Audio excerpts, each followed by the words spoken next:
everybody. I'm Larry Ridley, and this is the NFL on EA Sports. The Browns have every intention of walking out of today's game with win number 4 on the season. It's the Titans going up against the Browns. With that, it's time to hook up with our commentators in the booth as we turn it over to Brandon Godden and Charles Davis. We are just a stone's throw away from the Rock and Roll Hall of Fame as we get set for football at First Energy Stadium in Cleveland, Ohio. The folks here in Cleveland, even though all the down years, have never stopped supporting their hometown guys, and we got evidence of that a moment ago as the Browns made their entrance. They are ready to do battle with Marcus Mariota and the Tennessee Titans. Hi again, everyone. With Charles Davis, I'm Brandon Gaudin. And, Charles, we look at this Browns ball club.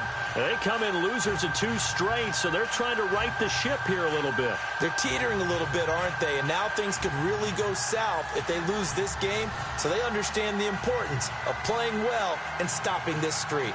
Meanwhile, for the visiting Titans, they were winners last time out, so they'll be looking, Charles, to make it 2 in a row.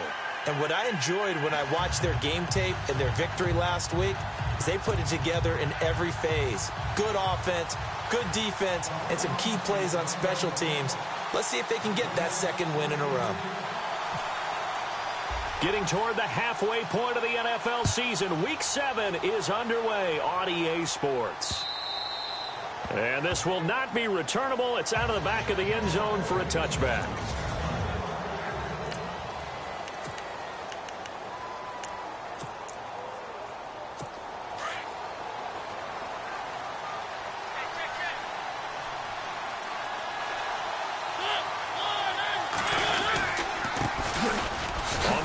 This is Derrick Henry.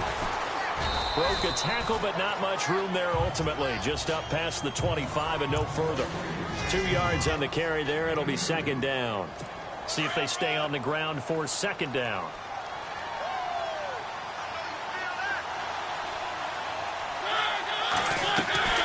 From the shotgun, it's Mariota. And it's brought in by Eric Decker. And he's able to take this one up to the 35-yard line. The reception good for 7. It's 3rd down. I think defensively you're okay with that. You're in the first quarter. He's going to get some catches, but they rallied to him quickly. And that's what you count on, and I like what you just said. First quarter, can you do it all game long? They catch it, you tackle them, they go down on the spot. Because when you're able to do that, you don't give up big chunks of yardage after the catch. Now you put the offense in a position where every series they have to work hard to pick up first downs, and you tend to stall them out when you do that. They tried to run right into the teeth of the defense on 3rd down, but looked like those teeth were pretty sharp. They were having absolutely none of it. Stuffed them for a loss. Yeah, couldn't get any leverage up front and move people aside in order to run the ball. 12 yards on the return that time. And the Browns will take over 1st and 10.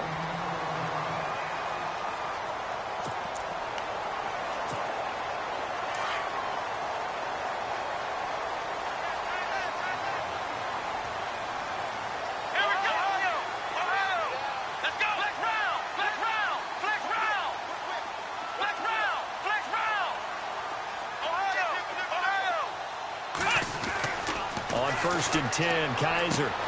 And a catch made by Kenny Britt. Big yardage there for the Browns, 18. But it appears that they read man defense and went to the out route, and what you have to do on that one as a receiver's got to make sure he works the defender towards the middle of the field to give himself space to cut to the outside and have that ball delivered with good timing, and they got it done.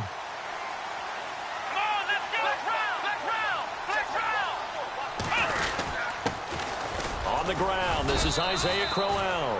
And he might have got this across midfield, not by much. They'll mark it down at the 49. A gain of 3, 2nd down.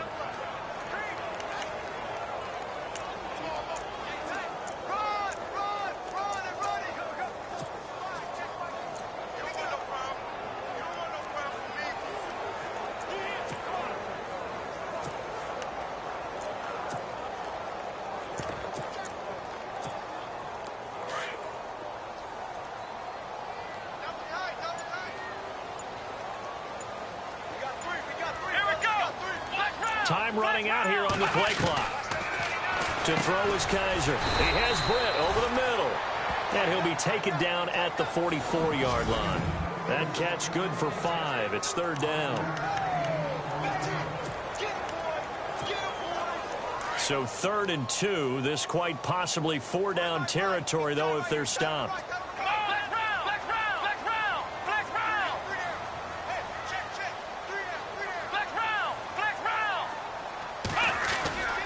They'll try to run for it with Crowell.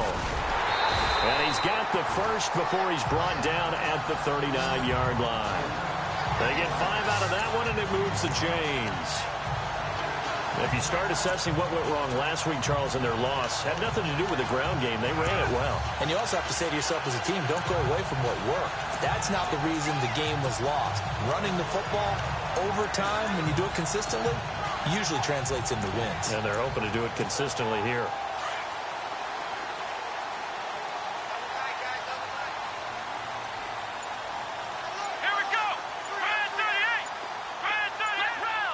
They'll need to get the play off quickly.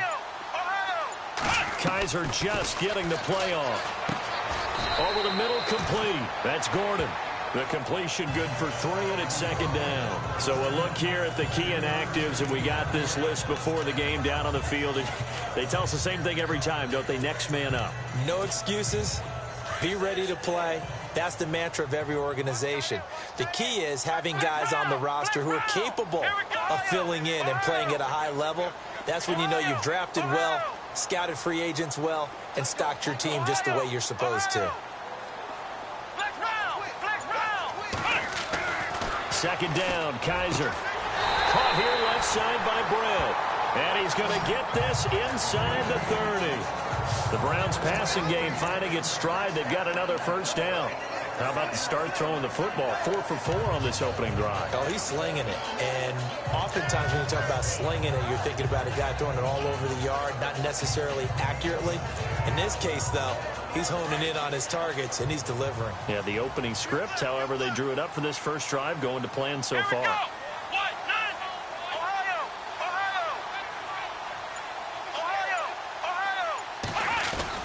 A first down carry now for Crowell. And they take him down, losing yardage back at the 27.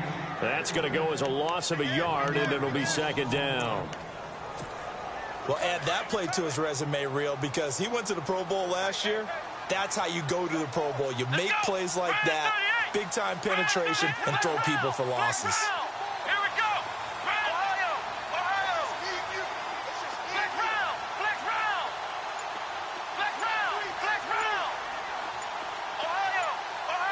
Play clock winding down. They'll throw here. Kaiser. It's a short one here, complete to his tight end. And, oh, he is really laid out that time. Knocked flat on his back at the 22-yard line. And now timeout is whistled as it appears there's a Brown shaken up on the play. While the training staff works on him, we'll step aside and be right back. So it's 3rd and 6, and this will be the 8th play of the drive.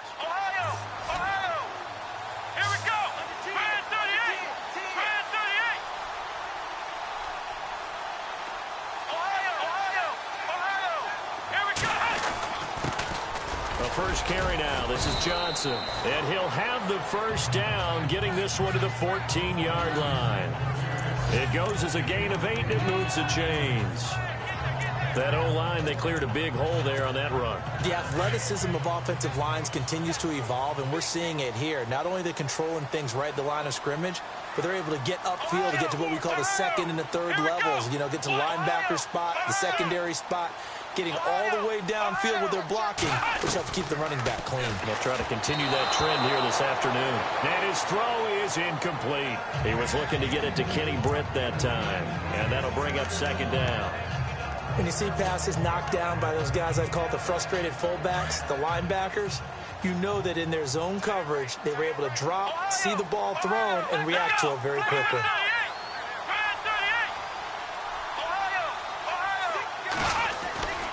On second down, here's Crowell. And this play gets blown up. They'll lose yardage back at the 17. They'll wind up losing 3. And now it's third down.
Count me as a little bit surprised by what we just saw there, because this has been a pretty long drive, and normally you think that wears down a defense. In this case, looked like the offensive line let them down a little bit. Yeah, allowed the penetration and the ability to stuff them for a loss.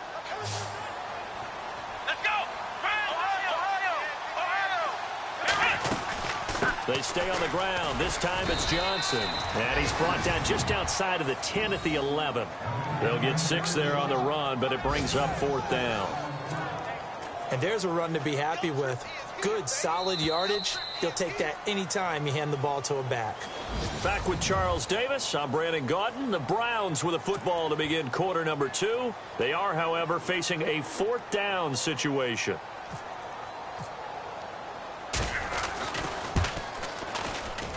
And the kick by Gonzalez is good.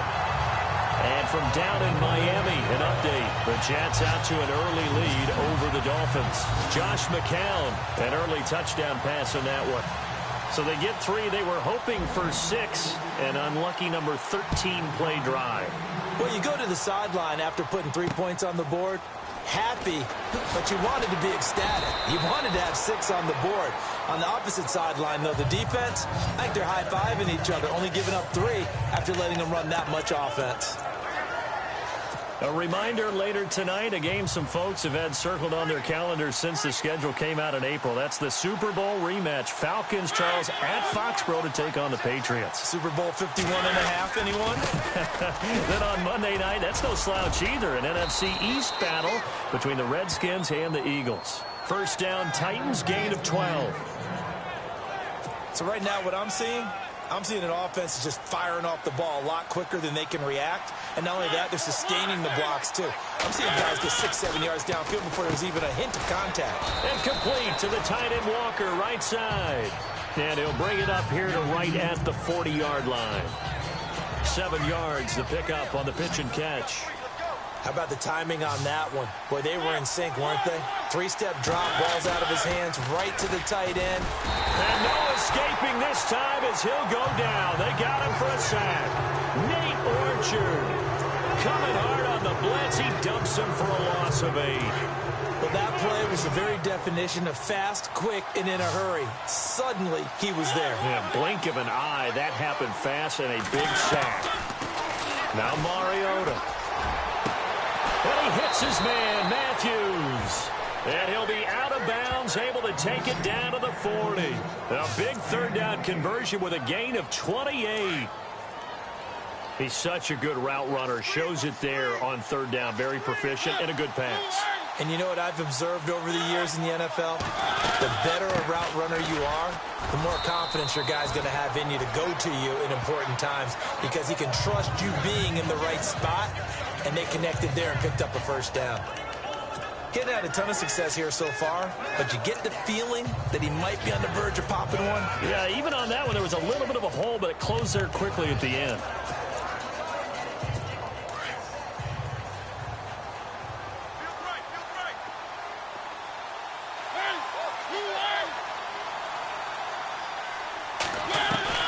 Mariota now on 2nd down. And his throw's going to be incomplete. Eric Decker, the intended target, and it's 3rd down. Well, he did almost everything right. Excellent coverage, breaks on the football, just unable to haul it in and take it the other way, so he dropped an interception. The key for him now, don't dwell on it, just move on to the next play. Now Mariota, and he's got a man, Corey Davis. They're able to convert on 3rd down, and that sets up a 1st and goal. And, boy, they had high praise for this rookie receiver when we asked the coaches about him, didn't they? They certainly did, and obviously they liked his measurables, otherwise they wouldn't have brought him onto the team. Height, weight, speed, all of that. And Henry's hit. He lost the football. And I think the Browns got it. They did. And now the Titans defense gets set to go again. Harvey, you know how often we hear about the red zone, right? From the 20-yard line going in, that scoring zone, getting points on the board. A lot of teams call from the 10-yard line in the green zone. That's your money zone. He fumbles the ball inside the money zone. You have one job, take care of the ball. That didn't happen. And he's taken down, but not before he gets this across the 25-yard line. That'll move the sticks for the Browns, a gain of 12. But we know one thing, Isaiah Crowell can run if given an opportunity. Had the longest run in the NFL in 2016, an 85-yard touchdown sprint, week 2 against Baltimore. This one not quite as long, didn't end in 6, but still a great game. And he will be hit with a lot of force and spun down right around the 31. 5 yards on the carry, good pickup on first down. Partner, I think from our experience together, we have learned that most offensive coordinators are going to tell you, if I'm going to run the football on first down, I've got to get at least 4 yards. They got 5 here. They've got to feel pretty good about that one.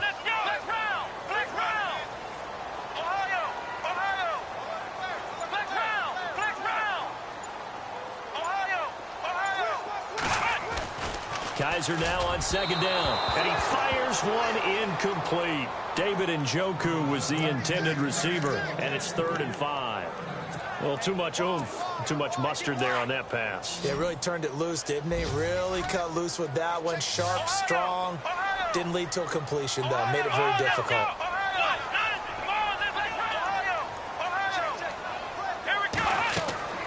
Kaiser to throw it.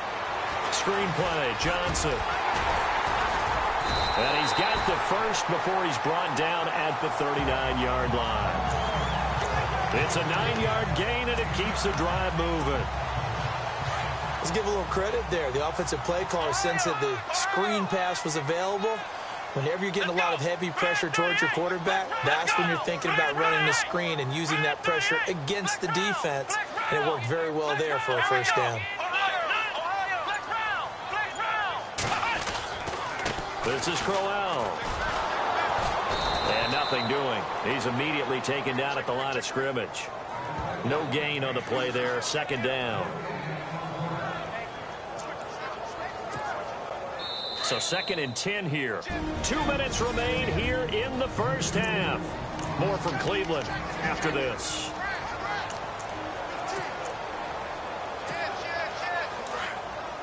A reminder that when halftime rolls around, we'll send you to Orlando and Larry Ridley as he'll have highlights and analysis of this first half. But no touchdown. These guys need to give Larry some touchdowns to talk about. Things are too easy for him right now back in the studio. Come on, guys. Help the man out. Give him something to talk about.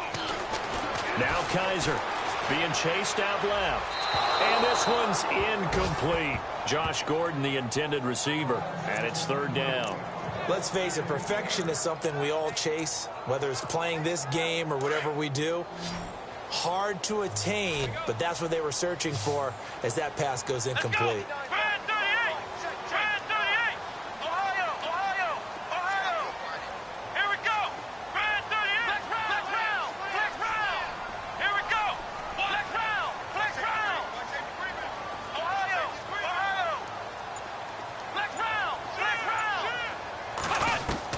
On 3rd down, Kaiser out to the flat. That's complete to his running back. And the Titans going to signal for a timeout defensively. It's just their first, so they'll have 2 remaining here before we get to halftime. The 8th-year man from Tennessee, this is Britton Colquitt on to punt, as he's on to punt for the first time this afternoon. And he punted 3 times in the loss last week as he sends this one away. Calls for the fair catch, makes the fair catch just inside the 15-yard line. So possession goes over here on the punt. And the Titans will be backed up deep to begin the drive as they take over 1st and 10.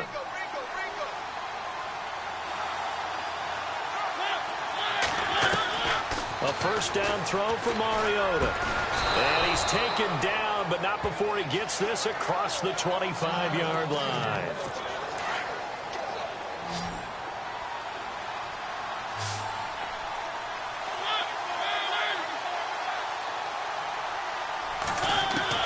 Mariota on first down. Caught right side, Davis.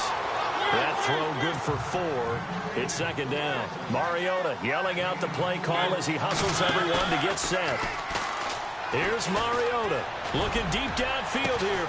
And this will be caught at the 30. And he'll be taken down, but not before getting this inside the 30.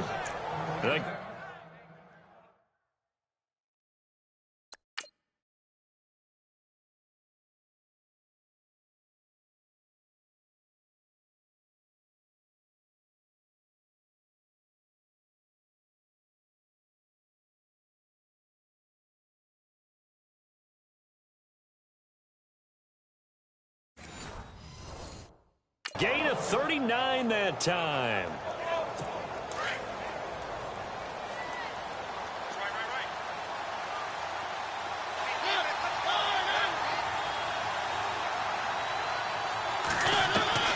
First down, Mariota. And Walker has it. And he'll be a couple yards shy of the red zone here at the 22-yard line. Now hold everything here. We're going to get a timeout by the offense, as they'll stop it with just over a minute to go before halftime.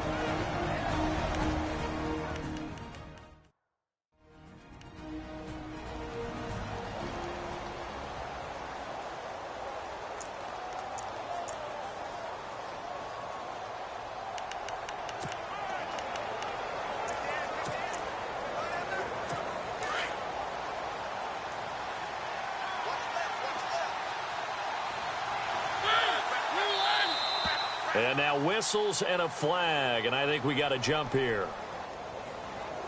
Neutral zone infraction, defense.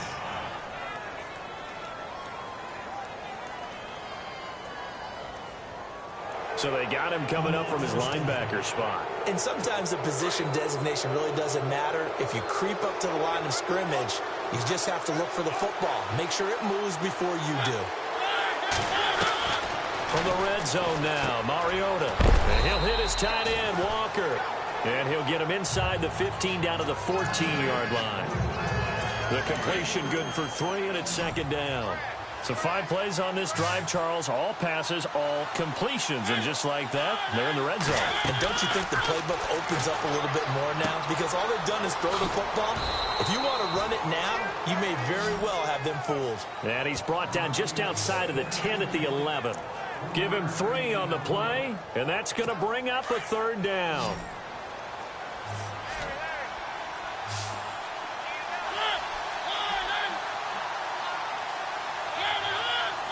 Flag comes in. This might be a free play. That's complete right around the 8. Offside, defense. Well, we looked at each other right when he flinched. We knew that that flag was coming. Yeah, offsides, easy call, mark off the 5, and keep it moving.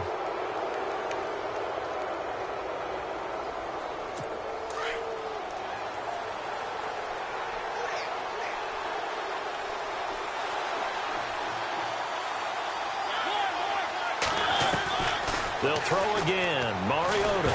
Here comes, and he lost the football. Mariota had it jarred loose. And this is picked up by the Browns. And a big turnover there as his guys will get the football back. Whenever I see a team turn it over on back-to-back drives, fumbles on their last 2, I know one person's blood pressure who is starting to rise, and that's the head coach. Absolutely. And when's it going to go down? When they stop fumbling? When they stop fumbling and after he's assessed the game film, and only if they manage to win the game. They begin with a run by Crowell. Finding room at the 30. And he's brought down after a good game. And this offense going to elect to burn a timeout with 5 seconds remaining in quarter number 2. And they line up now for what will likely be the last play of the first half. Here we go.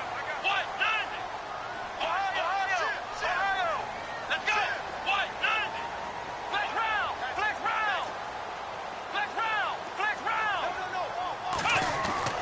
Final play of the half. Kaiser. And this is incomplete. We have hit halftime. Still 2 more quarters. The second half upon us sooner than we bargained for. Week 7, second half. Let's do it. So both teams have their marching orders, and we'll get going again here in quarter number 3. And no return on this one as the fair catch is signaled for and taken. Here's the Browns offense now getting set to start off this third quarter. They have the lead. Now they'll be looking for some separation here as we begin the third quarter. I like the way you term that because now I think they go a little bit deeper into their playbook. They like what they did in the first half. That worked okay. But in order to get the separation that you just talked about, change things up a little bit. Change your tendencies. Try and hit them a little bit more with some things they didn't see in the first half. We'll see if they do just that. And he's going to be taken down with a marker on the field. So let's see about the call. Holding offense. So a decent gain, but all for naught on the penalty. It's too bad, isn't it? They were feeling pretty good about it. The only people celebrating? The guys who just gave up that play. Flex round! Ohio! Ohio! Come on, let's go! Flex round! Flex round! Let's go! After the penalty, it's Crowell. And he is going to feel that one. Knocked down hard. 2 yards on the pickup. It'll be second down. This is what happens sometimes when you abandon the running game. It's hard to get back to it because once guys get out of that mentality of firing out and hitting people, hard to get them started again occasionally. In motion comes the tight end left. Flex round!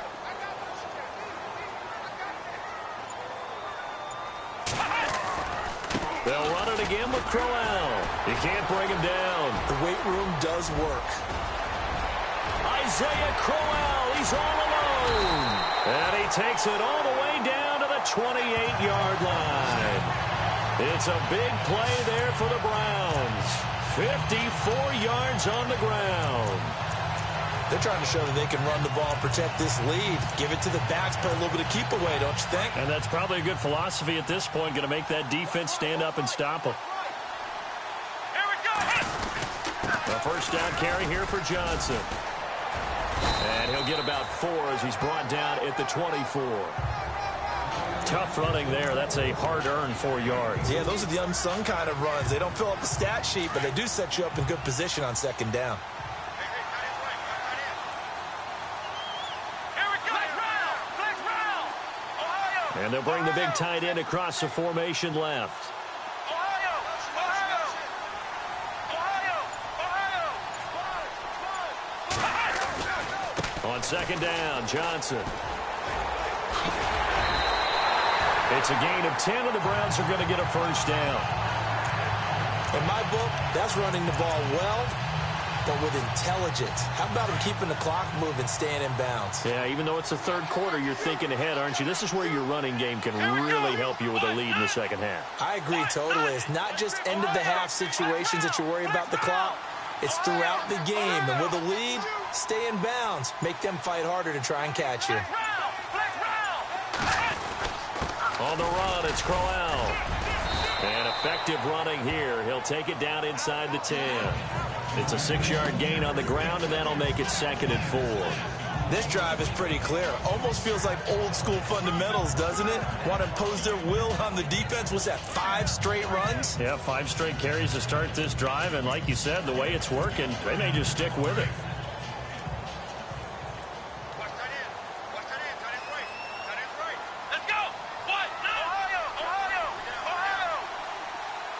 They'll send the tight end in motion left. Flex round! Flex round! Again, it's Crowell. And he'll be brought down right on the edge of the goal line at about the 1-yard line. 7 yards on the pickup there, and now they've got it first and goal. So many teams want to throw the ball in this situation nowadays, but I love watching a team that has enough confidence to go ahead and run the football in that situation. That's almost a tendency breaker. Ohio! Flex round! Flex round! Ohio! Ohio! So now it's first and goal. They'll try and punch it in with Crowell. And he takes this one in for a Brown score. Isaiah Crowell with touchdown number 8 on the year. And the Browns add on to their lead.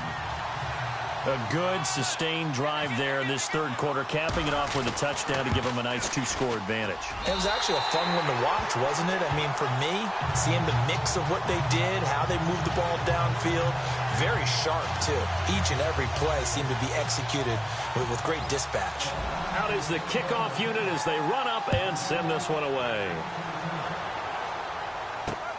This is taken at his 4. Shoves him aside.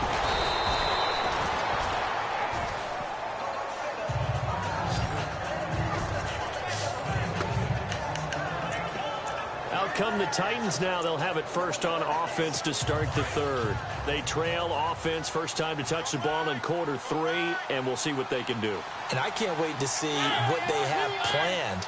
because some teams script to start a half. Other teams just go, okay, these are the sequence of plays we want to run. These things worked well for us. And sometimes they throw in that big chunk play right away. Shocker. Try and get after them early and try and create a big play to give themselves some momentum. See what they have up their sleeve. Again, it's Henry. He takes this from the 30 to the 34. Sometimes with the running game, you've just got to stick with it. Look, it's the third quarter, no time to panic. But that also doesn't mean you just do it the same way you've been doing it the entire ball game. Maybe you change up some blocking assignments or run a few different plays, but stay with the overall essence of the running game. Encroachment, defense. A free 5 yards as the defense jumps. I know it's an anticipation game for them, but it's also a reaction game, and they reacted poorly on that one.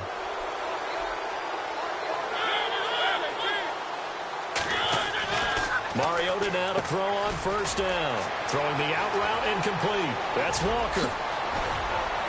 And he'll be taken down, but not before getting this inside the 30. An excellent pickup of 34 yards. As we continue to advance in the NFL, as people continue to scout players, they really don't care as much about body types as they care about those guys who can make people miss, run through tackles, and gain all that additional run after catch. Anybody who has that ability, they want them on their team. Just a yard on the pickup there, and it'll bring up a 2nd and 9. Well, they're hoping that the second half is better for him than the first half. They've got to find a way to get him going. He's a big part of their offense.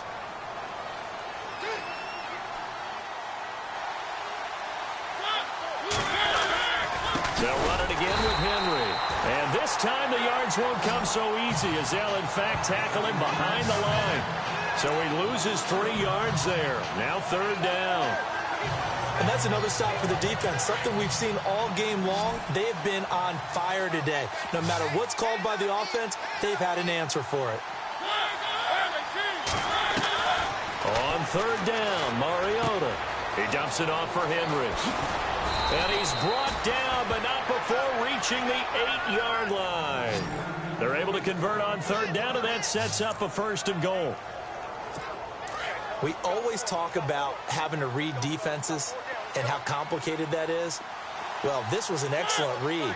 Read the pressure and got rid of the football before it even got to him for a nice game. And into the end zone for a Tennessee touchdown. A great effort there. His 3rd touchdown now on the year. And the Titans are able to make this a close game again. And there you go. Nothing really too complex. Block, keep to your assignments, let them run it in. They did it. Fundamental football. Good blocking, beats good tackling on that play. End result, touchdown. Elsewhere, a 3rd quarter score. Now, you saw the score at the bottom of your screen a moment ago. We got a good one going on there. Andy Dalton with 1 touchdown pass thus far.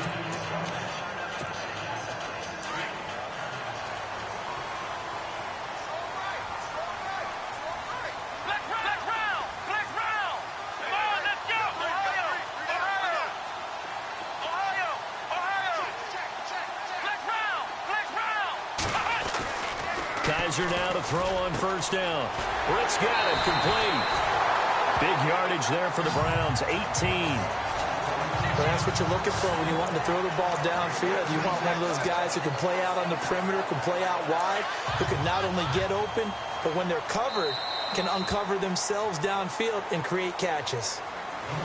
And we're back now here in Cleveland. It's been a very hotly contested game to this point. Just a field goal separating these two teams as we get set for the 4th quarter. Some good games going on in the early window. This might be the best of the bunch. Come on, let's go. What? 9. Ohio.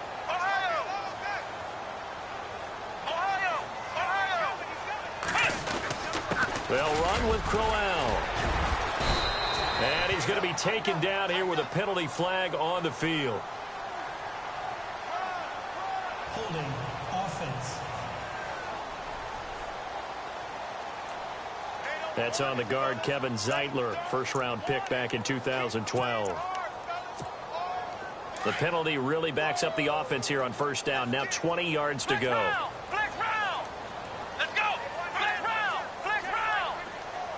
And they'll send the tight end in motion left.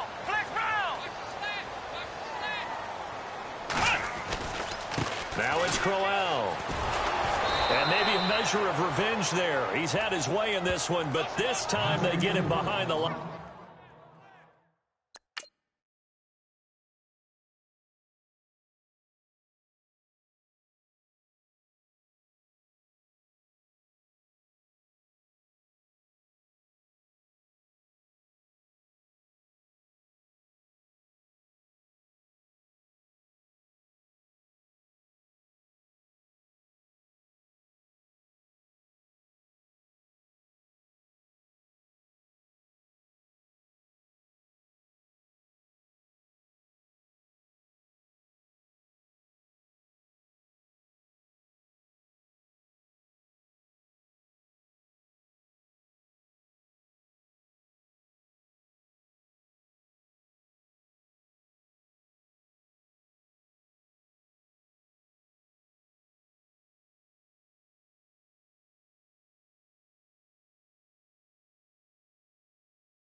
Fine.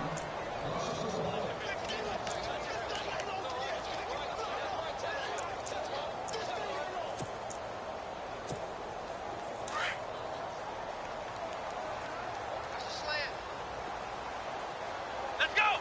Brand 38! Ohio! Ohio! Ohio! Ohio! Flex round! Flex round!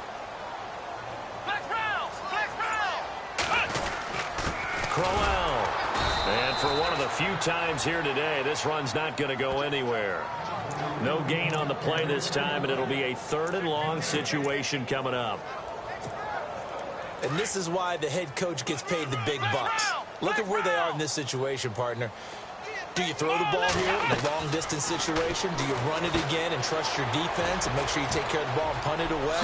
The ball comes out, but this will fortunately wind up out of bounds. And I have to admit, partner, that I've often thought that I don't like this rule, where the offensive player fumbles the ball, it goes out of bounds, and they get to keep it. That's just because you're a defensive guy. That's why you don't like it. Yeah, you're right. It is a slanted view, isn't it? But this is where, for the offensive team, the sideline is their friend. Usually it's not there for him. Yeah, exactly right. I actually played for a guy in college. You know what he used to name the sideline? Sammy. Sammy's sideline, and use him well. And here comes Tennessee as they get set to take the field. Well, things are starting to move in the right direction. They get the touchdown last drive, then their defense gets them the football back. Yeah, now they have a chance to get the lead if they can put something together here. I'm eager to see how they decide to do it. Do they want to be methodical, or do they want to take the big strike and go after it right now? And he'll get it up a little shy of the 15. They'll spot him down at the 14-yard line. It'll be a gain of 4, and it'll be a 2nd down.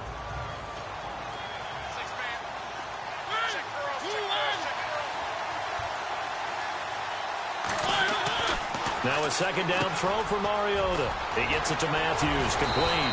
And he's going to get this one across the 30-yard line. 17 yards on that play for the Titans. Well, if you do read man coverage, Brandon, the drag route's a pretty good one to run against it because you're running away from people on it. On 1st and 10, here's Mariota. And no escaping this time as he'll go down. They got him for a sack. Nate Orchard in there to get him. And that's sack number 6 for him on the year.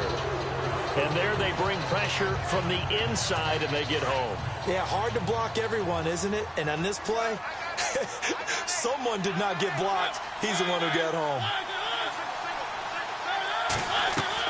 2nd down, Mariota. He's going to flip that out to the flat. It's complete. They'll get nothing out of that one, and it's going to lead to a 3rd down. They couldn't get anything going there out on the right side of the flat of the swing pass. And didn't we have a discussion with their staff about wanting to get the backs more involved in the passing game?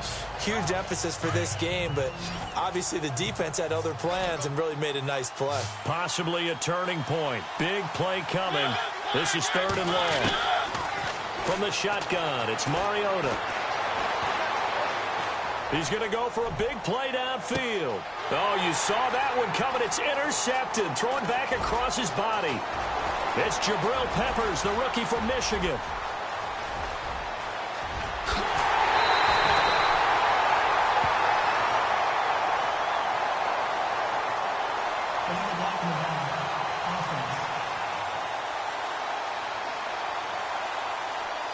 So this will be accepted as it moves the offense backwards.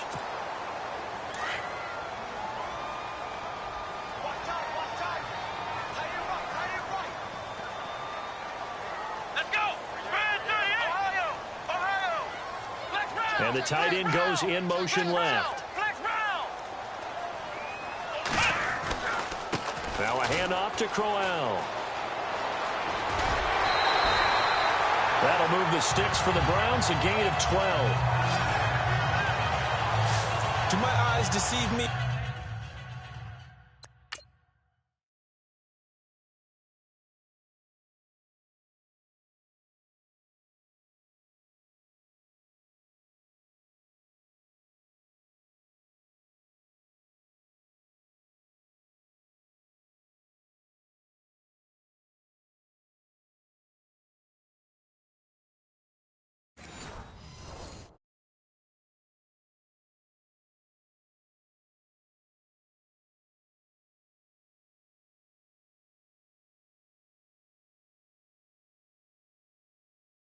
Or is he getting stronger as this game moves along? Burst seems just as good here in the fourth as it was way back in the first, doesn't it? I do believe someone put a lot of time in the offseason and continues to condition during the season in order to continue to carry the ball at this rate.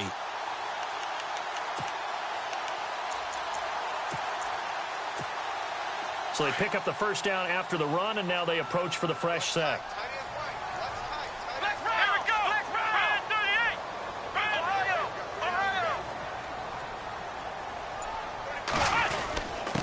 Here's a give to Crowell. And a short gain there down to the 37-yard line. 2 yards on the pickup there. It'll be 2nd and 8.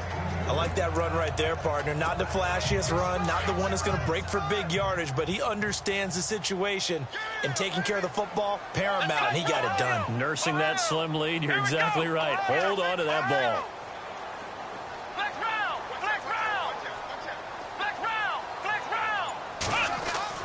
Now a 2nd down throw for Kaiser. Caught here left side by Britt.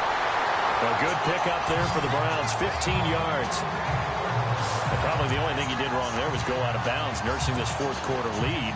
You want to stay in, eat the clock. Yeah, you got to love the effort, the catch, the extra yardage, but you got to know the situation. Stay in bounds, young man.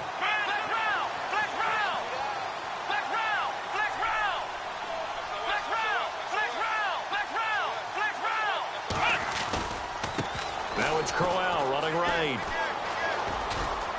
And he's going to get this one down inside the 15. It's a 7-yard carry to set them up with a 2nd and 3. I like a guy who understands the situation. I also like a guy who you look at him and you say, that looks like a guy who knows the coach is going to say, guess what? You drop this one, you'll be carrying around the training facility for an entire week. Maybe flashback to high school or college, carrying it around campus, right? The old gauntlet drill, right? Anyone get the ball out while he's sitting in class and bring it back to the coach? He's in big trouble.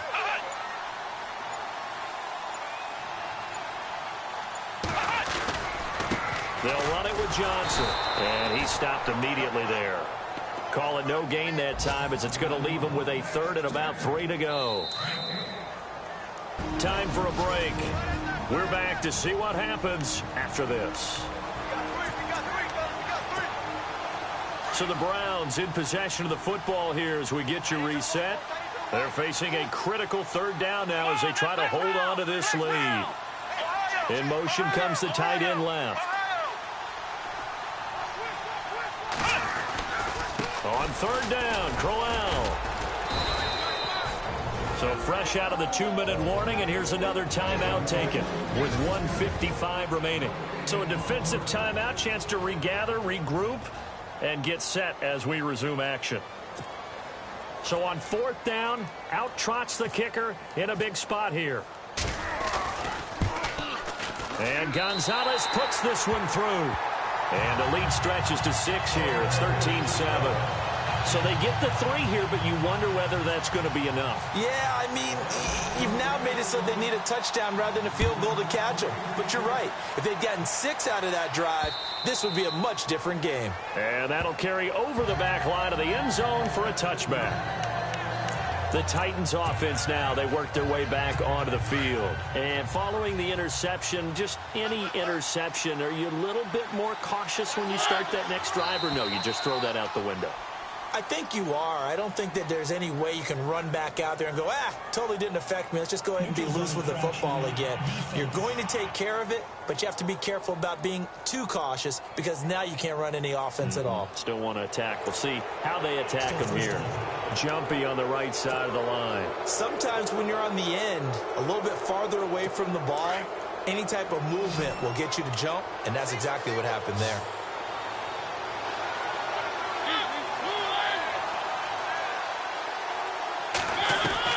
He's back to throw.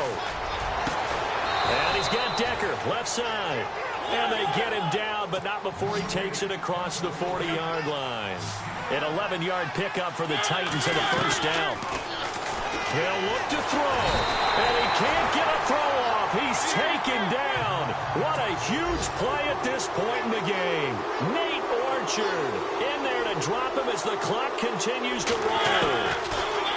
Back to throw. Able to shake him off. And he can't get a throw away. He's taken down. And now maybe they want some extra time to talk about this third and long play as we'll get a timeout. As they'll talk it over here before what will be an important third down.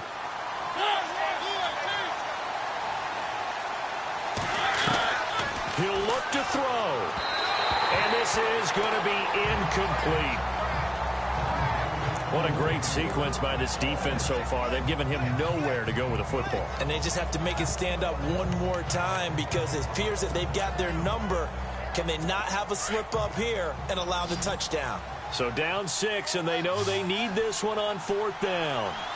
And they're going to go soft on the corners. Desperation time. Mariota on 4th down. They will find Davis on the left side complete. They had to go for it with such little time remaining, and that's going to be just about all she wrote for this one. Well, they were looking for a clutch play there on 4th, unable to come up with it. How about that defense, though, huh? How about that D? Yeah, momentum swing. And, you know, I remember playing how much 4th downs were emphasized. You know, because, as you said, it's a momentum play. It's also a big test for you. You know, if people are going to go for it on 4th down, they believe you're not up to the challenge. You want to show them differently.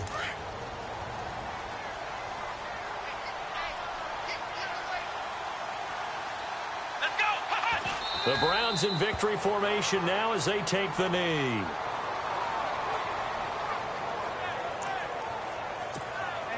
The Browns on 3rd down. 3 for 7 so far in this game. This is 3rd down and 12.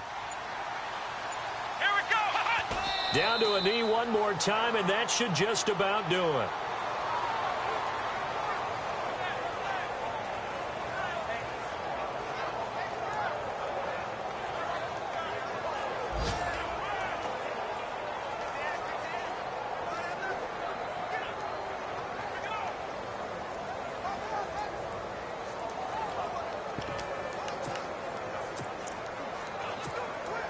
And now they're going to go for it. This isn't 4th and inches. This is 4th and 14. And, Charles, I think when the schedule comes out, all teams, no matter where they're predicted to finish, talk about protecting your home turf. They were able to do that here in this one. Similar to a tennis match, right? Not letting them break your serve. That way you hold on to it. They got it done, and they feel very good about that victory. So for Cleveland, they move back over 500 now at 4-3. And they'll get to stay home again next week as the Minnesota Vikings come to town. Meanwhile, for the Titans, things are definitely going south quickly as they fall now to 1-6. And they'll get an extra week to think about it as the midseason bye might be coming at just the right time.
everybody. I'm Larry Ridley, and this is the NFL on EA Sports.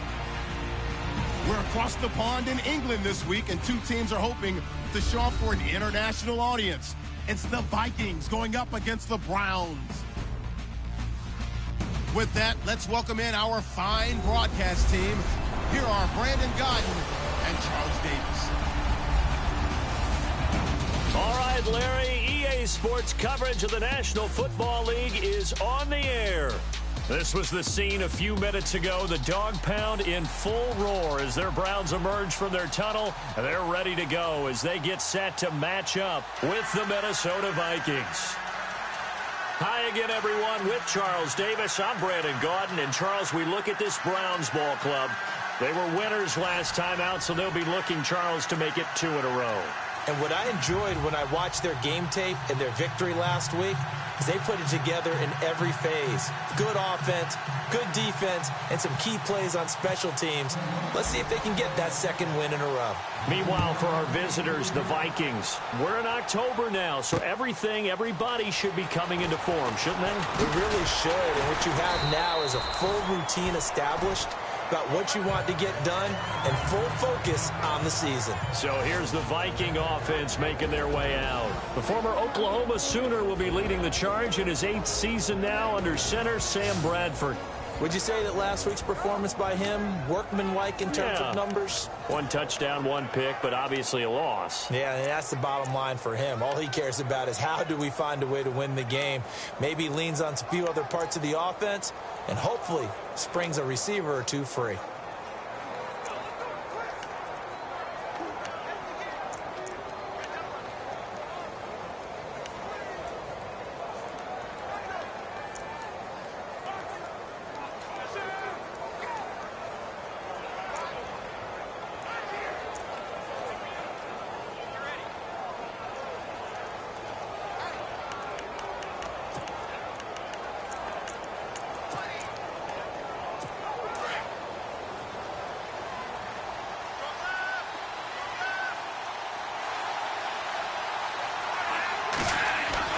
First down, Bradford over the middle here to Rudolph.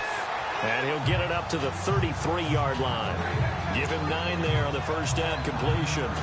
Talk about a combo that works really well. Sam Bradford, short, dart-throwing quarterback, and Kyle Rudolph able to work the seams inside and make those tough catches. Now Rudolph wound up shattering his career high with 83 catches last year, 3rd among NFL tight ends. 8 yards on the pickup there, and it moves the sticks. Tremendous blocking by the interior of the offensive line. They didn't just gash him there. They blasted a gaping hole for him to gallop through. I think if he comes back to the huddle, he better be giving them a whole lot of credit and thanking them for that much space to rumble. They run again on first down. Cook. And the play goes nowhere. Losing yardage back near the 40 at the 39. The number 1 overall pick, Myles Garrett, showing why he was the number 1 pick as he gets him behind the line.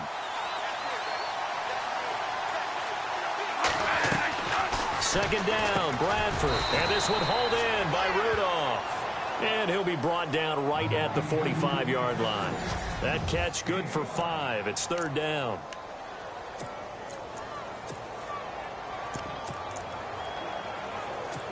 So now at 3rd and 7, and defensively, it's a dime look. 6 DBs.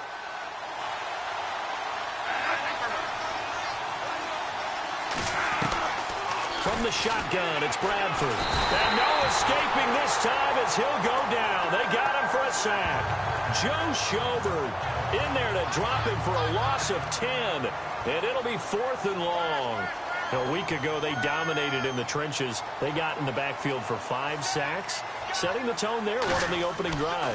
And it sets the tone for the opposing team, doesn't it? Remember when you were a kid and you went to the theater and saw that horror movie and it stuck with you for a while and you were a little bit jumpy? Well, if you saw 5 sacks the previous week and you're the quarterback, you might be a little jumpy as well. It might throw off his timing. Yeah, it'd be jumpy, but sorry, Bob and Linda wouldn't let me see a PG movie until I was 17. Well, that's just good parenting.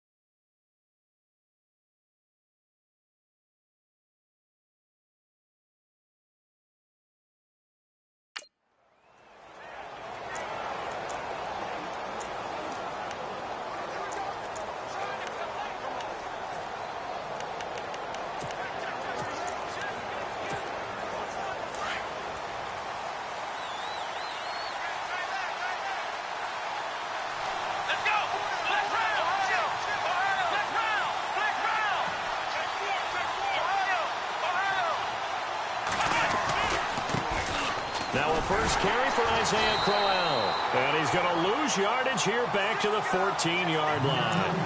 A loss of a full 3 yards, and now it's second down. Anthony Barr got a real education at UCLA in playing not just his normal position of stand-up outside linebacker, but down defensive end. So he had to incorporate a variety of moves, take on bigger people. So he learned great leverage while he was there. That really helps him when he's trying to stop people running the ball. Born in South Bend, Indiana. Thought about going back to go to Notre Dame, but you're right. Great career at UCLA and now a great career in the NFL. 14 yards, and it's a Cleveland first down. He was solid last week, over 100 yards in their victory on the ground. They want to get that going again. Absolutely. What they also understand is that from week to week, it's not necessarily the same, but they want it to be, right? What they saw last week on the ground, they want to see in this game as well. A handoff, running left, Crowell. And he'll take this up near the 35, maybe the 34. It's a 6-yard pickup, and it gets him to 2nd and 4. Let's talk a little football 101 here, because one of the keys to advancing the ball downfield, success on first down. Huge difference, as we know, between 2nd and 4 and 2nd and 8 and 9.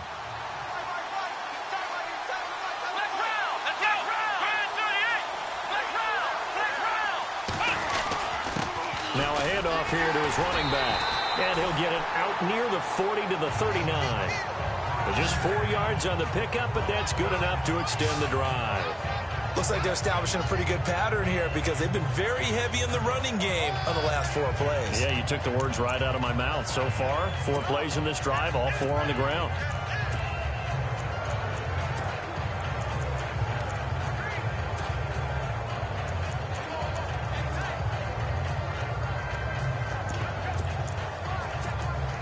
And a new set of downs here after picking up the first on the ground.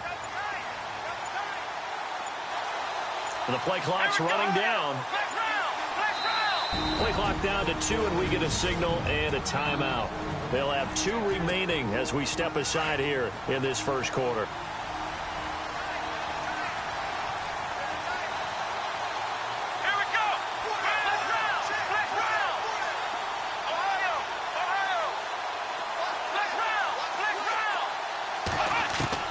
Kaiser on first down.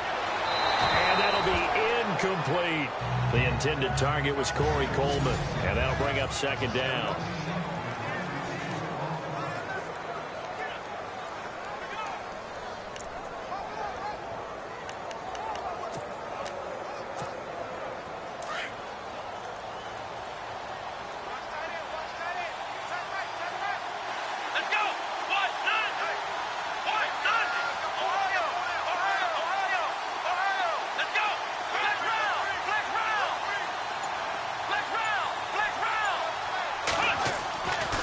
To throw, Kaiser. The throw to the left side, caught by Coleman. And he does take it in for the touchdown, but a flag on the field, and I don't think this is going to stand. Yeah, don't put the points on the board just yet. Offense. Brutal, so take away the long touchdown. It's a cruel game sometimes, partner.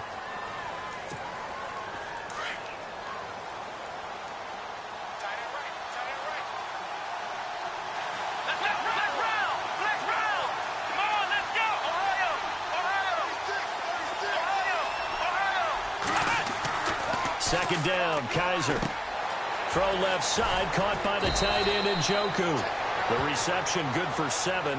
It's third down. When you execute a drag or a crossing route really well and give them a chance to let it develop a little bit, you can gain some significant yardage hitting your tight end on that one. Third and long for Kaiser. Screen play, Johnson. And he'll get up to the 43-yard line. 8 yards on the screen there, not enough. And it'll be fourth down. For a second there, I thought that might break big. Screen pass. Looked like it was coming together. Looked like there was an opening. Still, ended up with a solid game.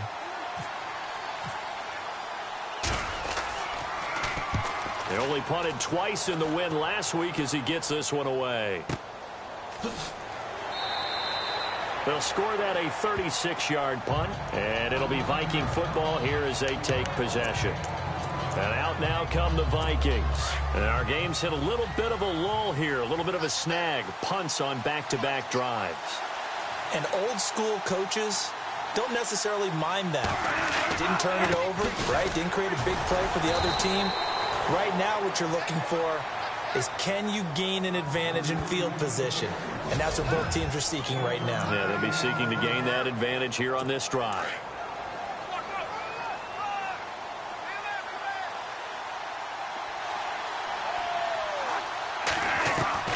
Now a second down throw for Bradford. It's complete to Diggs. And they'll bring him down at the 27-yard line. That catch good for 5. It's third down.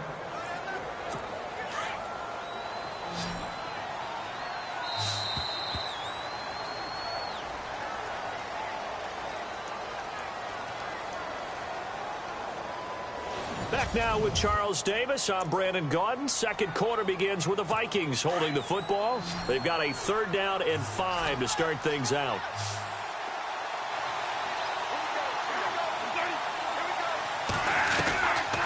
Working out of the gun, Bradford. And he'll be out of bounds across the 30-yard line. It's a pickup of 6 and good enough to move the chains. And that's how you pick up a first down. Not only does he make the catch, but has enough body control to get his feet down inbounds, toe tapping and dragging to make sure he gets it done. False start, offense. That's on the veteran guard, Alex Boone.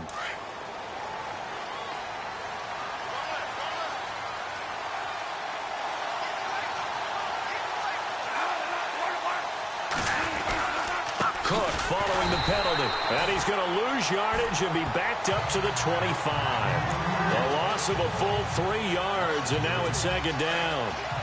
Every year I go to the combine and marvel at the speeds that linebackers are running nowadays. They run like DBs. And let's face it, they know how to finish plays too. Eyes up, head up, run right through them. Now Bradford on second down. He's got the connection over the middle to Diggs. 6 yards is the pickup, and that'll lead to a third down. And defensively, a dime look here. 6 DBs on 3rd and 12. No surprise at all.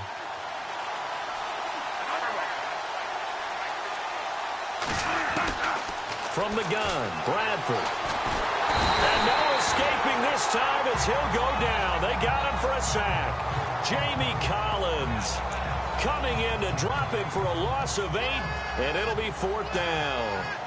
I know every down's important, but you know as well as I do, partner, third down is key for both offenses and defenses, and Cleveland's got to get better on third down on D. And what they did right there, you're right, they need more of. They were tied for 30th in the NFL in sacks last year, but a big one there brings up a punting situation.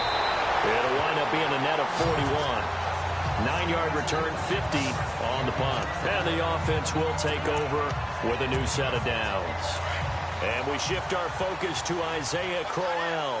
Those are his numbers through roughly the first half of the season, and given that, you'd have to think he's on pace for a 1,000-yard campaign. Steady as he goes, steady goes the offense. But you know what else is happening, too, because they are a team now recognized with the ability to run the football.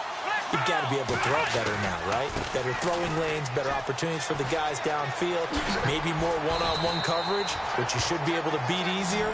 Yeah, he's establishing not just a tone, but an identity for his team. And that's a discussion we had a couple days ago in the team meetings, talking about this running game, opening up the passing game. We'll see if that continues to happen.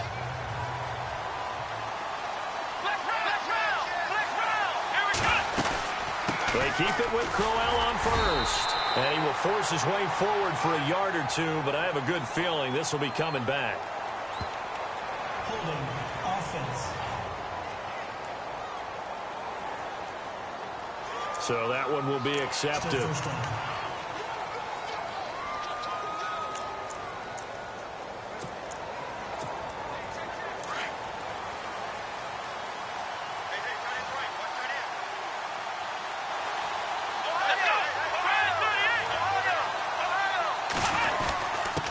And he'll give it here to his running back. And that play is blown up, losing yardage back at the 35. It's a loss of a yard there, and now second down. That goes down as a loss against his rushing stats. But really, should he have to absorb that one? He had no chance on that play before they overwhelmed him. Pretty much on top of him before he could take his first step.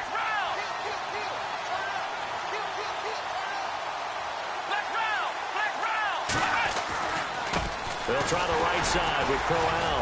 And that play is blown up, losing yardage back at the 35. They'll lose a yard, and it brings up third. Doesn't take any great analysis on my part. It's been pretty obvious. Last couple of plays, these guys have been going in the wrong direction. Offensive line overwhelmed on those plays. Now, I think it's safe to say going to the air here on third. To throw is Kaiser. Now they go screen. It's complete. And he will lose yardage back to the 34-yard line. That'll make it fourth down after a loss of 1. Well, you can see what they wanted to do. They wanted to set up the screen there, but it got blown up. It's hard to run that play if you're not getting a lot of pressure at the quarterback because the space doesn't open up. They were able to read that one and slow it down and stop it before they could get a first down. A big kick, 50 yards that time with a return of 4. And that will come the offense as they take over.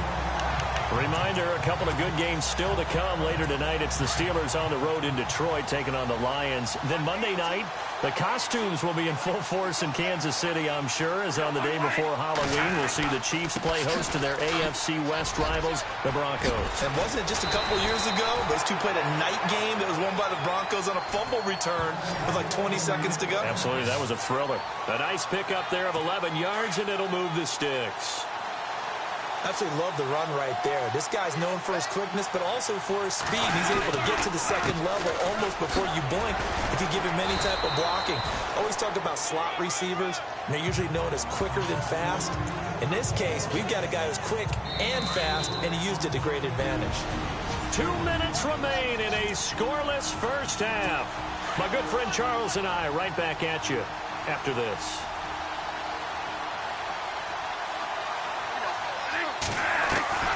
To throw on second down. Bradford. Now he'll dump it underneath to his running back. Complete. A gain of 4 on the play. And just like that, it's third down. And just in general, Charles, on a play like that, how tough is it for the defense to account for a running back essentially being a receiver downfield? It's very difficult, especially if the running back has skills like a receiver, and you're aware of that before the game even begins. So throughout your practice sessions, you're going to want to be aware of him. Where is he lining up? What can he do? What kind of damage can he do to us downfield? And who can match up with him without weakening our overall defense? You're exactly right. It's a tough task to match up to him. He's going to wind up and air it out. He couldn't quite hold it. Got hit. Ball pops out. Incomplete. And now following the incomplete pass, we'll get a timeout here for an injured player. We'll check on his status when we get back. Second down now after the incompletion.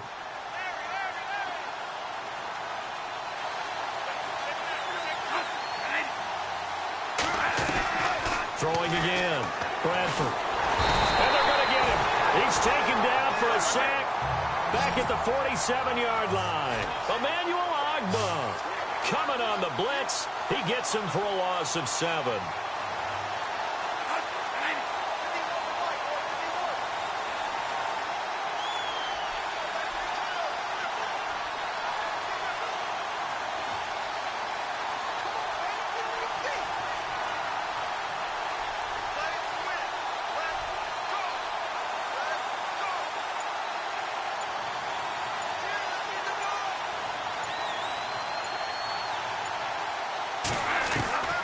Third and long for Bradford. Throwing the out route incomplete. That's Floyd. And he'll get it down on the play to the 37. They get 15, but they still needed a little bit more. Fourth down. Boy, they had a lot of real estate to make up there, but what a big-time play for them. Nice completion, excellent gain. Now they're in fourth and manageable. Just a little short, though, with that marker. On now is Kai Forbath to try the field goal. This from 54 yards away.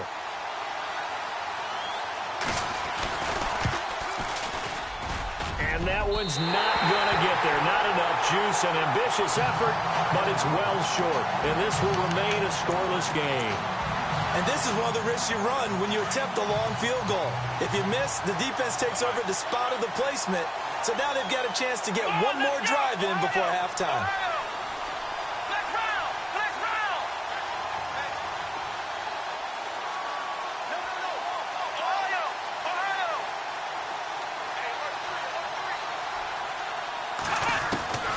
Final play of the half, Kaiser. He's going to loft one deep left side here. And that's going to wind up incomplete. However, we do have a flag down. Let's check in with our referee. Pass interference. Defense. So that PI call will give him one more play. And it'll be an untimed play as well. Now the half will end after this one, unless there's another defensive penalty. And the kick by Gonzalez, he is good. So we've hit halftime. Well, I know we hold off on the halftime update after all. Seems like everyone's ready to go here for the second half in Week 8 in the NFL. Now it's Duke Johnson here on the return.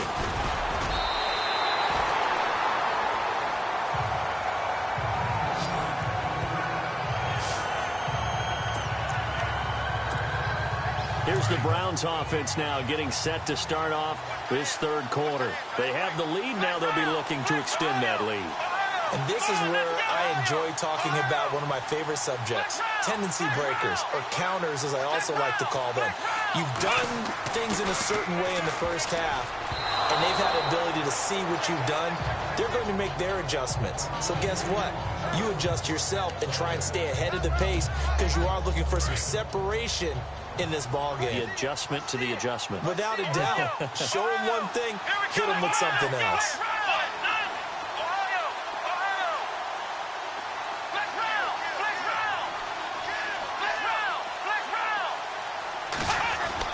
A second down throw now for Kaiser. It's a short one here, complete to the tight end. And he'll get it up near the 35, right at the 34 here. 6 yards is the pickup, and that'll lead to a third down. Completion was given up, but that's why you play zone defense, so that you can have people around the ball when it's caught, and you don't give up much run after the catch.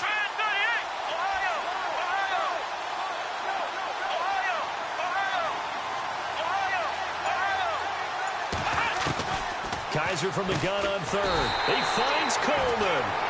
And he will have first down yardage as he's brought down at the 41. It's a 7-yard gain there, and it's good enough to move the chains.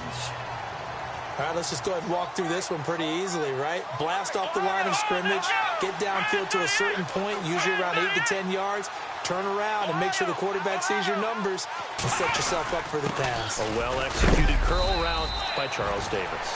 And he takes this up right near the 45-yard line. It's a pickup of 4, and it'll bring up second down. When you find that kind of yardage, you couldn't be more confident as a ball carrier. And guess what? You're going to go back and tell your offensive coordinator, I'd like to keep carrying it, thank you.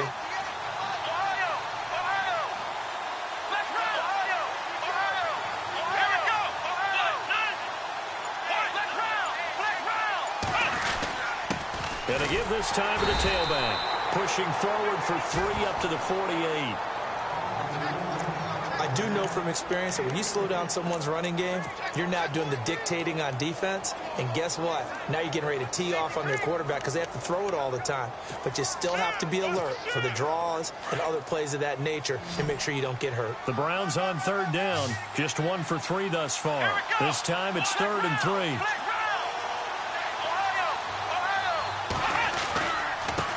Now they try the right side here. He's got a first down and then some inside the 40. And he takes it down deep into enemy territory. They're able to convert on third down, and that sets up a 1st and goal. So you got the lead here in the second half. Obviously, you love big runs like that at any time. Here you really like it. And how about the confidence that's being exhibited by that offense now? They don't care what you're lining up doing on the defensive side. They want the big fella to carry the football and carry it often. They'll try and run. This is Johnson. And he's going to fight his way forward here for a modest gain. 5 yards, a good run there, and now 2nd and goal. Looks to me like maybe there's a little attrition setting in with this drive. Because when you see that type of a run, I get the feeling the defense getting a little bit tired. And that's the last thing they need, especially when they look up at the scoreboard. In motion left, the tight end. Second and goal. Defense digging in again here. And he is not going to get in as the big bodies stop him at the 1. They're held again, and do we have a goal line stand brewing? It's third and goal. The offense on third down, they've hit 2 for 4 thus far. They're looking at a third and goal here.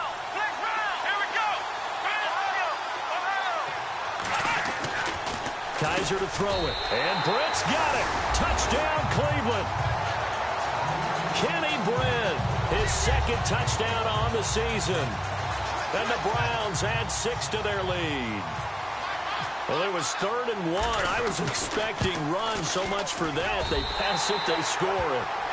That had the feel of the head coach telling the offensive coordinator, you've got 4 downs here. We're going to go for it on 4th down unless there's a disaster on 3rd.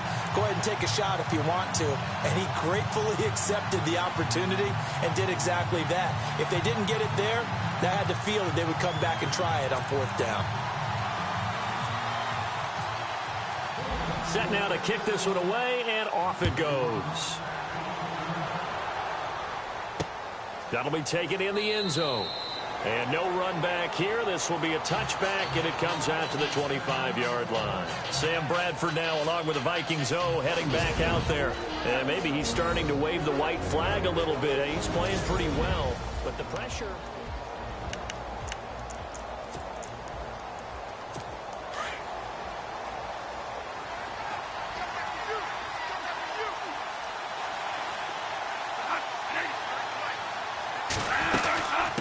Cook as they begin on the ground. They showed off a nice juke of the defender before the next wave could bring him down. Give him 10 yards on the pickup, and that'll make it 2nd and a foot or so. On any explosive run, you can almost feel the ground shaking, and that's from the offensive linemen creating space for their runners. I had an old coach tell me before that he always told his runners, run around the offensive line in pregame. Get used to the ground shaking so you don't trip and fall when it happens in a game. He lost 2 there, and it's 3rd down. But if these guys are going to chop into that deficit, they got to do a much better job in the run game. Caught behind the line of scrimmage, no yardage will be found. They'll run it. Here's Cook. Oh, what a juke into space. And he's going to have a first down as he's brought down at the 44-yard line. Give him 11 yards that time and a new set of downs. Give them a lot of credit. They ended up running the ball on a key 3rd down situation. They were staring 3 and out in the face and found a way to flip the script and keep the ball moving on offense. And this one's going to go the wrong way. Losing yardage back at the 42. Brandon, that play typifies what we've seen from the offense all day long. They've had no success getting things going. I think for the offensive coordinator, he's got to go to that side of the play sheet that says, try something different. Try some specials, something they haven't seen all day to try and get this offense kick-started. 4 yards on the pickup there, and now they're left with a 3rd and 8. Well, if the coaching staff's doing a good job upstairs, they'll file away what they just saw from the defense right there. They sold out to stop that running play. I'd say keep that in mind. They want to try that again, go play action, hit them over the top. Here's Bradford, and he's got his man out of the backfield. That's complete. And he'll be taken down at the 46-yard line. It'll be a pickup of only a yard, and it'll be 4th down. Partner, I think that completion takes the definition of dink and dunk to a different level, doesn't it? It does, and the defense was right there, kind of played into their hands.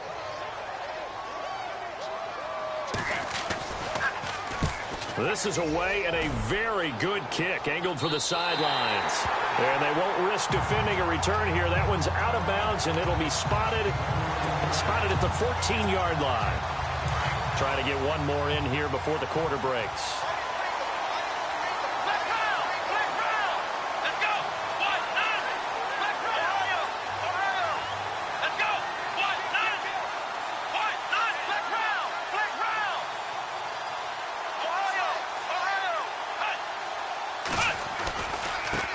down carry now for Crowell. And he's going to be stopped here for no gain. And that's going to take us to the end of the third quarter of play. 3 quarters in the books. It's the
Browns football, and they've got the lead here as we start quarter number 4. You got him!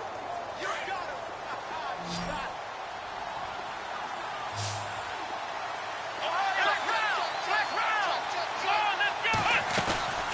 On second down, here's Crowell. And he'll lose yardage on this one back to the 13.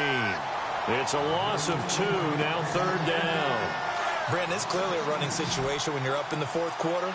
They're going to have to stack the box and make it difficult for them to move the ball. Made it very difficult right there, and now they need to repeat that effort. Yeah, bring 7, 8, 9, whatever it's going to take to slow them down. On third down, Kaiser. He has Britt over the middle. They'll get 11, but still a little short. Fourth down. Here's Britton Colquitt now as he's on to punt for Cleveland.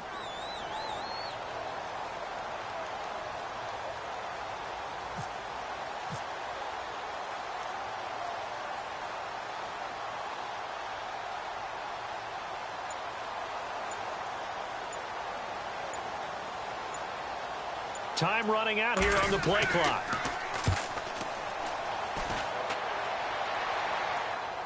And a fair catch signaled for and taken just outside the 20-yard line. 51 yards on the punt there. And possession will switch hands, 1st and 10.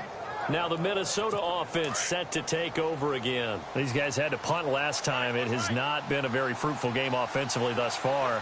They haven't even made a trip to the red zone. And I know that everyone's going crazy on that sideline because that drives you berserk to come off the field, not really move the ball well. As you said, not even get to the red zone, let alone, not even put points on the board. They've got to just take a deep breath, relax, try and figure out what is working and call more of that.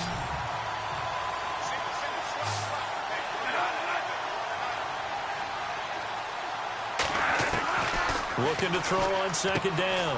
Bradford, and complete. Right side, the tight end Rudolph. Only 3 yards on the catch. It's third down. One thing I think that's safe to say defensively, the tackling's been really good. And because of that, it's been very, very hard for them to move the ball because you're not getting the benefits of run after catch. They're tackling them almost on the spot. That means you have to run extra plays, harder to move it. And he's taken down. This will be a Brown sack. Jamie Collins in there to get him his 2nd sack now of the afternoon.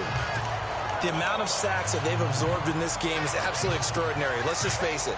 This offensive line, flat out, cannot handle this pass rush. It's been demonstrated time and time again.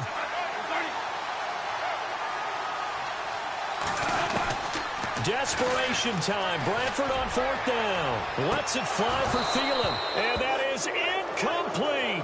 Mike Zimmer got to be unhappy with how that turned out. And boy, possession here turns over with the football already being in the red zone.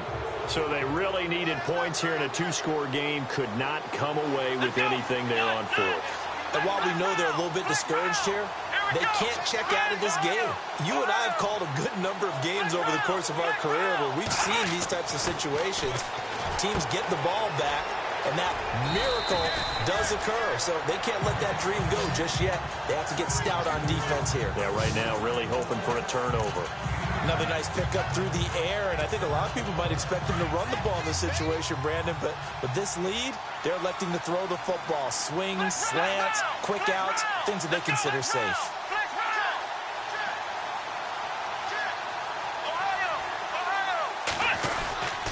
Now a handoff here to his running back. Looking for a seam, but finding none. He'll get back to the line of scrimmage, and that's it. No gain on the play, and now they're faced with a 3rd and 1.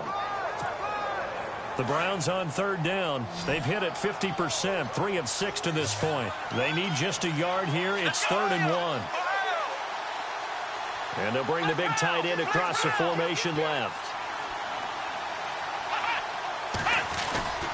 They'll try to run for it with Crowell. And he's able to pick up the first before he's brought down inside the 5 at the 4. Give him a gain of 4, able to convert, and that sets up 1st and goal now. Brandon, when a defense just simply can't get off the field on 3rd down, and we all know how important that down is for both sides of the ball, you often feel like you're just a step behind whatever they're doing offensively. And one of the differences in this game, no doubt, 3rd down conversion, and that is going to be a story they'll talk about after this one. 3 yards is the gain that time, 2nd and goal. Good throw, good catch, but I really like the route. The drag and being able to run away from defenders, hard to stick with them for that long. Yeah, better against man than zone, or better against man, because now you're running away from someone and you're not running into a defensive player in another zone. And he'll get blown up behind the line of scrimmage, back at the 6. They'll wind up losing 4 yards on the play, and that's going to bring up an interesting 3rd and goal. So the Browns in possession of the football here as we get you reset. And let's see what they've come up with offensively after having time to talk it over. Here we go! Ohio! Let's go! Ohio! Kaiser, 3rd and goal. That's complete right around the 8. And he'll be brought down right on the edge of the goal line at about the 1-yard line. So fresh out of the 2-minute warning, and here's another timeout taken with 1:55 remaining. And they're going to go for this thing. They're not going to leave anything to chance. They're going to roll the dice on 4th and goal. Here's Kaiser. Rolling to his right. And no, it's incomplete.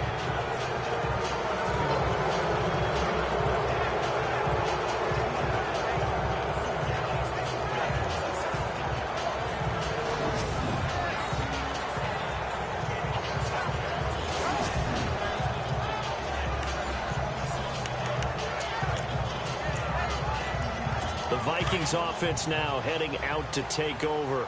And this offense last time turned it over, went for it on 4th, didn't get it. They're lucky, though, because no points against the team on the board, but we'll see how they respond. Yeah, they've got to give a lot of credit to their defensive teammates, don't they? They had their backs on that last series, and because they did so, that allows the coach to still stay aggressive on offense and maybe go for it again in a similar situation. I was going to say maybe makes that offense feel good when you know you've got a defense making stands like that. Yeah, that'll loosen up things a little bit, won't it? Maybe you'll play a little bit better the next time you have the ball.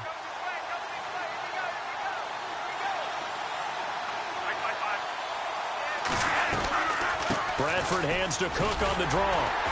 Absolutely nobody fooled there. He's going nowhere fast as he's stopped behind the line of scrimmage. The Vikings on 3rd down. They've converted 3 times in 8 chances. This is 3rd and 8. Now Bradford. And he's got Kyle Rudolph. And he takes it all the way up to the 45-yard line. A big play for the Vikings on 3rd down. 42 yards. Here's Bradford. He's going to flip one out here to his running back. And he's able to get this one down to the 40-yard line. 15 more there, and they're on a roll. It's another 1st down. Bradford to throw. And Rudolph has it, the tight end. And he'll go down here at the 35-yard line. 5 yards on the catch there, brings up 2nd down. And with 45 seconds showing, he spikes the football. So 3rd and 5, defensively expecting pass. They've got 6 DBs out there.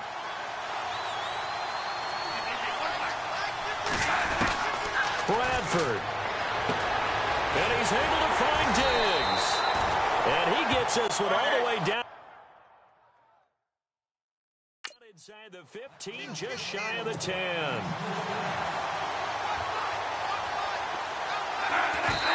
And he'll spike it with exactly 30 seconds now left on the clock. Now a second timeout called for by the defense.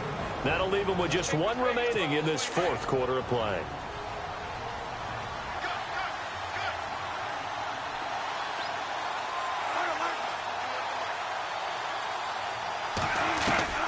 To the air again with Bradford. Finding his safety valve here. That's complete. No gain on the play, and it'll bring up a 3rd down. They'll get to the line here, but remember, it's also 3rd down. They'll throw again. Bradford. And almost intercepted. Would have been a huge pick in the end zone, but as it stands, that brings up 4th. But that was certainly an aggressive call and an aggressive play. Instead of just going for the 1st down, took the shot in the end zone, went for the touchdown. Yeah, and on 3rd down, they said, forget about the sticks. We want 6. Now contact up front as penalty markers come in. Who is this against? Encroachment defense. So a jump there defensively. And it's a killer. Watch the football. Don't move across the line of scrimmage until the ball moves. And they're indeed going to go for it here on 4th down. So trailing here in the last quarter. Let's see how this plays out. Got to try it here. He's back to throw. And it's caught. He's got it for a late touchdown. But probably a little too late. It would take a miracle of epic proportions if they're going to pull this one off. I'm not sure win-win is the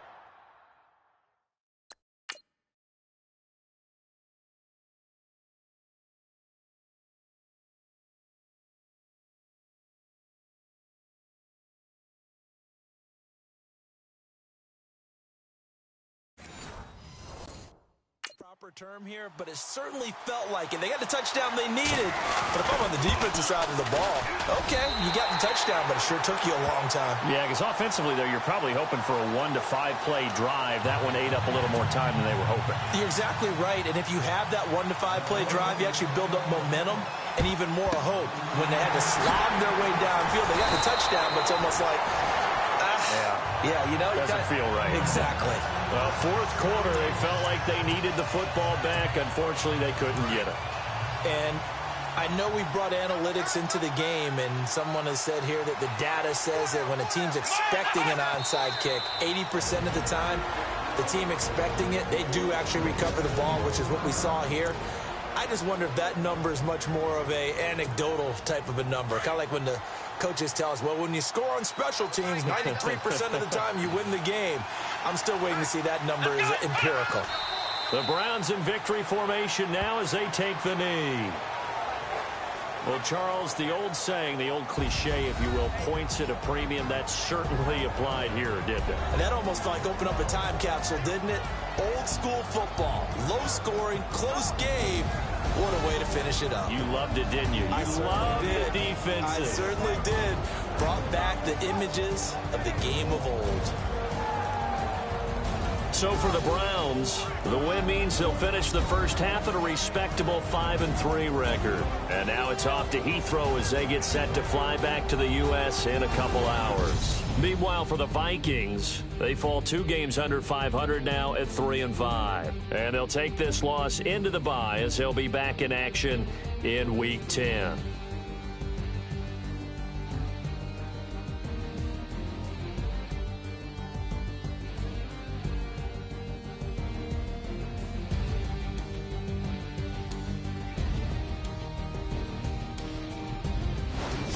So that'll just about do it for Charles Davis. I'm Brandon Gaudin. You've been watching the NFL on EA Sports. For more, log on to easports.com.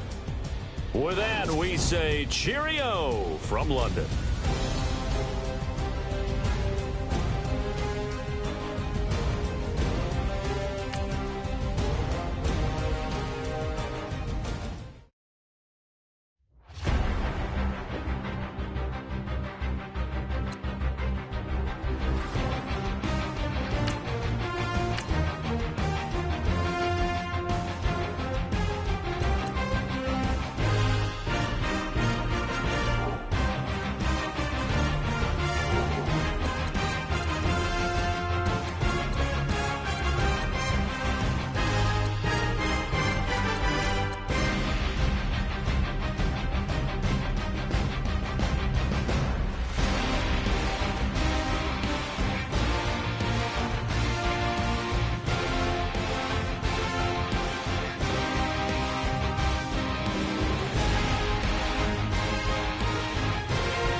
I hear you guys talking about Victory Monday.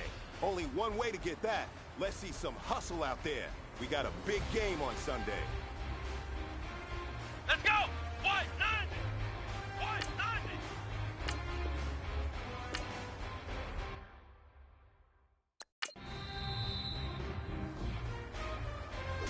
Come on, let's go! Brand 38! Brand 38! Ohio! Ohio!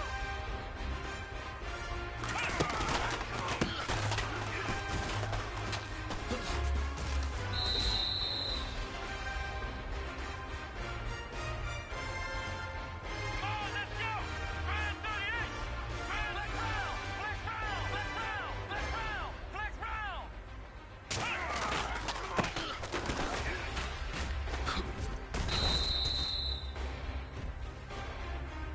Here we go! White 90! White 90!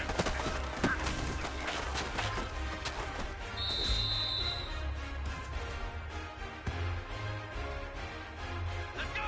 Brand 38! Brand 38!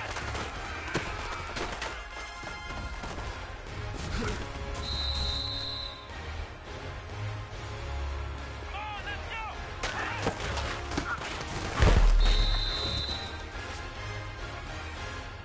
Come on, let's go!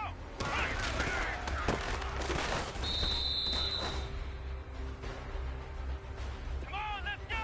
Brand 38! Flex round! Flex round! Hey, man, listen. Great job today. It was a step in the right direction for you. And as long as you keep moving in the right Let's go. direction, we're going to be just fine. White 90!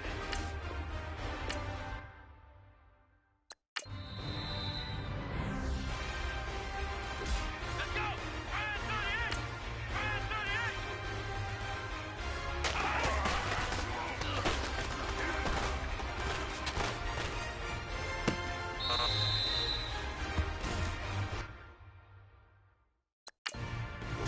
Here we go! Brand 38! Brand 38!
man, let's go. Bring it in tight.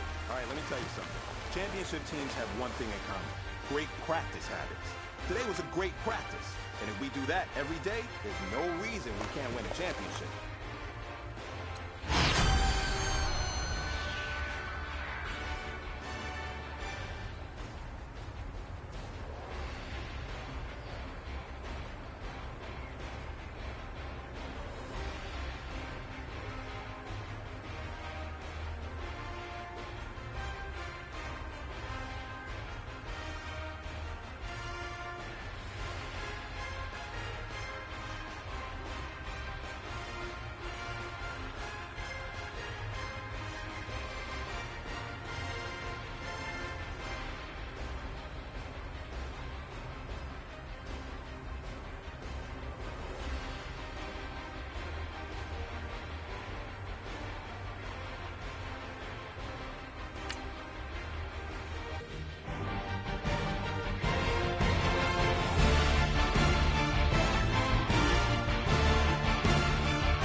everybody. I'm Larry Ridley, and this is the NFL on EA Sports. It would be no surprise if today's matchup turns into a grinded-out affair. The Lions are top 10 in defensive yards allowed, and they go up against the Browns, who will need to find a way to move the football. For the call, let's send you out to the broadcast booth, where we'll join our commentators, Brandon Guyton and Charles Davis. All right, Larry, EA Sports coverage of the NFL sends us to the state of Michigan as we are inside Ford Field in downtown Detroit. Both teams emerging from the Ford Field tunnels just a short time ago. And, of course, the loudest cheers were reserved for the hometown Lions. They're set to go as they will match up with the Cleveland Browns. Along with Charles Davis, I'm Brandon Guyton. And, Charles, we look at this Lions team entering play. They come in losers of 2 straight, so they're trying to right the ship here a little bit. They're teetering a little bit, aren't they? And now things could really go south if they lose this game, so they understand the importance of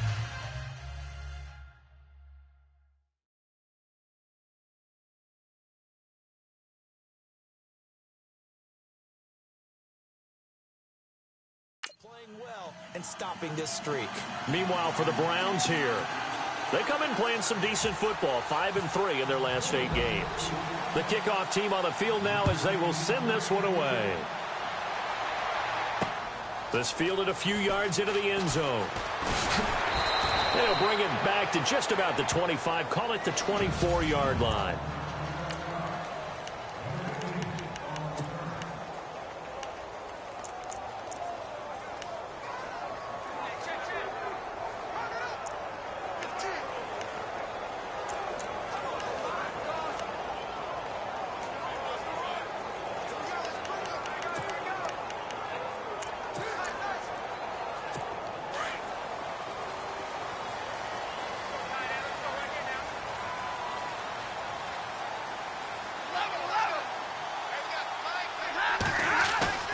They go play action here on first down. And they'll bring him down at the 27-yard line. It'll be a 2-yard gain, and that'll make it second down.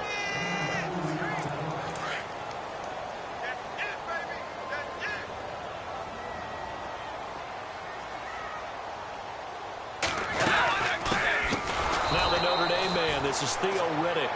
And he's going to lose yardage and be backed up to the 25. This will be a 2-yard loss on the play, and that's going to lead to a third down. So the Lions go backwards there, and unfortunately that's something they saw a lot in 2015. They had the fewest rushing yards of any team in the NFL. And it's one of those dubious titles that no one really wants to claim. Even teams just... And the Browns pressure gets to him that time, and he's going to go down. The number 1 overall pick, Myles Garrett, and that's going to bring up a 4th down. And they brought the pressure there just right up the gut, didn't they? Yeah, they certainly did. And, you know, when you've got so many different responsibilities as an offensive line, you got to deal with the nose tackle, the 2 defensive tackles or ends, and then sometimes you just can't account for everyone. The linebacker slipped free.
In his 5th year from Appalachian State, it's Sam Martin on to punt.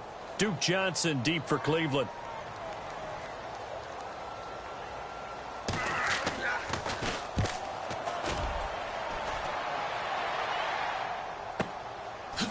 move by Duke.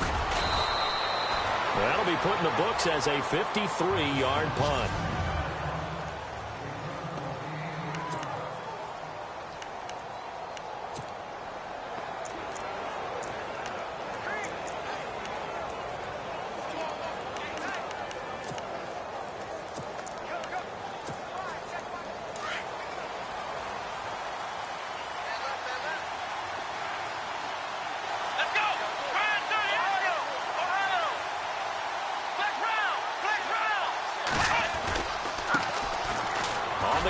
This is Isaiah Crowell.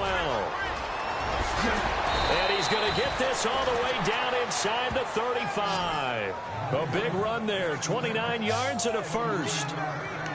That looked like a two-deep coverage, which we call cover two. And what that really means is you have corners, what we call rolled up in about a 5-yard area on the outside receivers. Then your safeties are back closer to the hash marks near the middle of the field, somewhere around 10 to 12 yards back. So if you can break through the first level, you've got a chance to run before you encounter any type of resistance from the safeties. We saw the example of it right there. And he'll go down here right around the 23-yard line. That one good for 10 yards. And that'll bring up a second and just about a few inches here. That was a good, strong run there. And while it won't pick up a first down, it was definitely something needed by that offense. A positive run. They got a good push by their guys up front. Maybe something they can build on as this game continues. This is Crowell. And he'll get it down this time to the 17. They get 6 on the pickup there as the drive will continue. Yeah, once more, strong running. Excellent blocking at the point of attack. They've got a nice little drive brewing right here.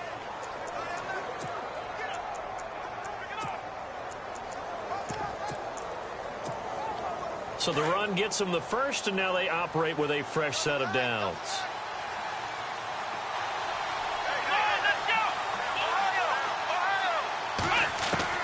From the red zone now, Kaiser. And a quick throw here, that's complete. And he's brought down just outside of the 10 at the 11.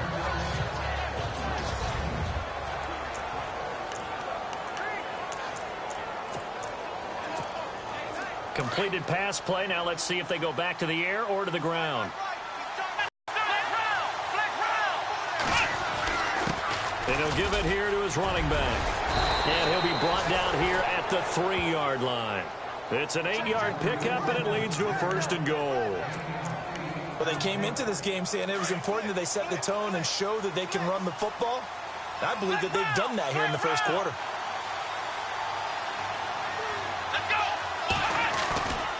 They'll try and run for it with Crowell. And he'll take this into the end zone. Now, hold on here. We do have a flag down. So let's see what this is about. Holding offense. So reverse the celebration. We'll see if they have something else in their bag of tricks. And isn't that always tough to watch when they score and you see the excitement, and then when they realize those points aren't going to count?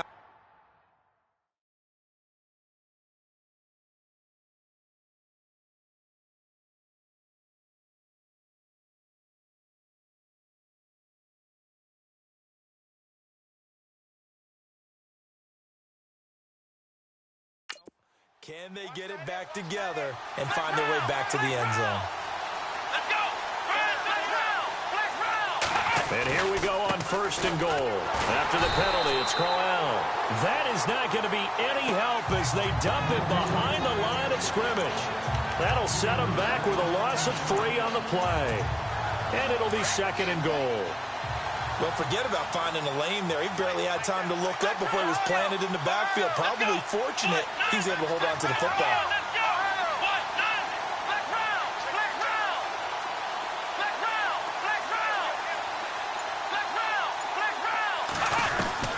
Second down, Kaiser. Dancing to his left. And he's going to lose a yard or 2. Taken down behind the line. Akeem Spence in there to drop him for a loss on the play. 2nd goal, last thing you need to do is get pushed backwards to take a sack. But he couldn't find anywhere to go with the football. Had to eat it and ended up on the ground. 3rd and long for Kaiser. Quick hitter here, it's complete. And here he'll get it down to the 7. 10 yards gets him closer, but now it's 4th and goal. That's certainly playing down in distance very well by the defense, isn't it? Take whatever you want underneath, by all means. And Gonzalez puts this one through. Meanwhile, on the NFL scoreboard, a game going on in Chicago. And it's the Bears who are off to the early lead. Mitch Trubisky, a first-quarter touchdown pass in that one. So the drive takes him inside the 10, but it ends with just 3. And a nice job defensively to rise up and make sure they didn't get in. The kickoff unit is out on the field, and they will send this one away. This is fielded a couple yards deep. And the decision to bring it out, a good one, as he's up a yard or 2 shy of the 30. So out now come the Lions. And the first drive, 3 and out. Second possession, see if they can get a little momentum. And oftentimes that first drive is just a feeling out process. You have some plays that you've got called and you want to see how defense reacts. It may not go terrific on the first one. Now they're ready to go. They've kind of got to look at them, got a sense. Let's see if they open things up a little bit. If they open things up, let's see what the defense does here, too, after a good spot. A heavy rush, and down he goes. The number 1 overall pick, Myles Garrett, and it'll make this a 2nd and long. Now, we talk about players blitzing all the time. I often laugh and sometimes call it just straight-ahead pursuit. What a running start right back to the backfield for him. Yeah, it really didn't give anybody a chance to get up there and stop it. No, I mean, that's really under pressure again, and down he goes again. Joe Schobert in there to drop him for his 5th sack of the year. So, Brandon, we sat in with a lot of coaches, and when they talk about things they want to accomplish offensively, I'm not sure that sack and sack are on their play sheet. After the sack, Stafford and the Lions come up on a 3rd and long situation.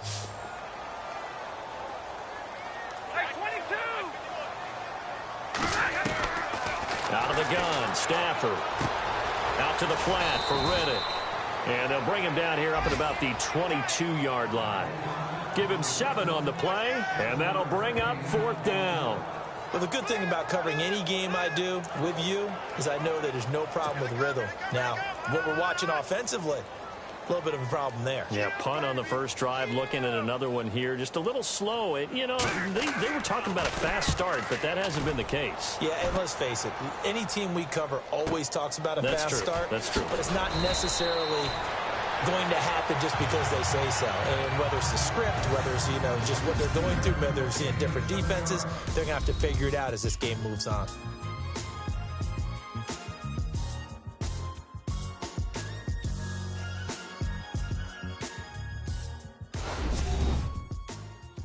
The NFL on EA Sports is fueled by Gatorade, the sports fuel company. Back with Charles Davis, I'm Brandon Gaudin. The Browns with a football to begin quarter number 2 as they take over following the punt with a 1st and 10.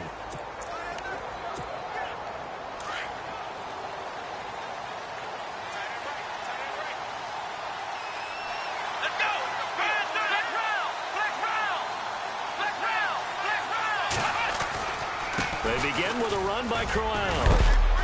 This will go for 5 up to the 33.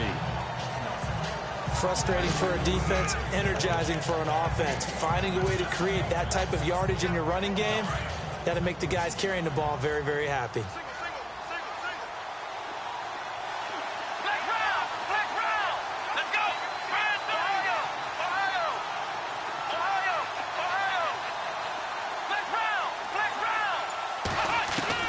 Guys are now on 2nd down. Toward the sideline, he will have the 1st down. Good catch. He was able to keep the feet in bounds. It's an 8-yard pickup and leads to a new set of downs. If you're running out route, it's likely you're going to end up near the sideline. And what did we just see there? Toe tap. You got it. The benefits of practice. Toe tapping, foot dragging, picking it up, and making sure it was a catch.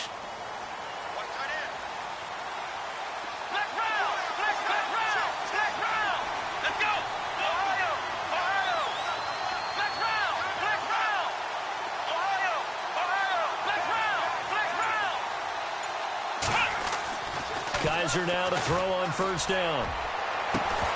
And it pops free. The collision there jarred the ball loose and brings up second down. One of the toughest things about playing defensive back is pattern reading, trying to figure out what they're doing. And on that one, they had the fly, just sending a guy downfield with the in route accompanying it, what people call a dagger route, trying to hit the guy underneath after the clear out. In this case, though, they're not able to get it done. Yeah, they said forget the underneath route. They went for the guy on the fly, but as you said, incomplete. 1 yard, the official pickup there, so it's going to set up 3rd and 9. Well, so many times we look at a short run and we praise the offense for trying to set the tempo and establish things, but the defensive guys, hey, they just won the battle there. It wasn't a big run given up. They don't always have to absorb the body blows. Sometimes they dish them out themselves.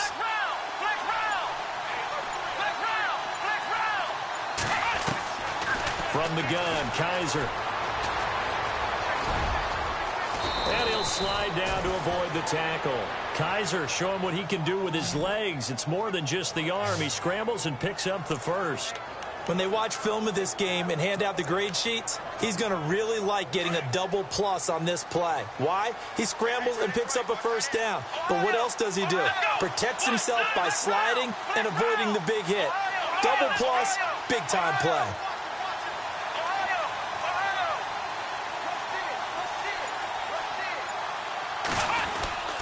On the run, it's Corral. And he is met at the line of scrimmage, and he goes down right there. Call it no gain on the play, and it'll be second down. And as a defensive end, getting off the ball quickly, swarming to the football, making a tackle, that's what we saw right there. Yeah, and that's what their job is. And really, a lot of the time, they have to throttle back a little bit in the run game because you know those defensive ends, they're like in a sprinter stance. They're just headed straight for the quarterback. That was good recognition on that play to hold them to no gain. They'll throw here, Kaiser. And it's a short one here, complete to his tight end. 4 yards on the completion, and it sets up a 3rd down. That was an okay hook up there with his tight end, but unfortunately, they didn't get the kind of yards they had hoped for. That's going to bring up 3rd down.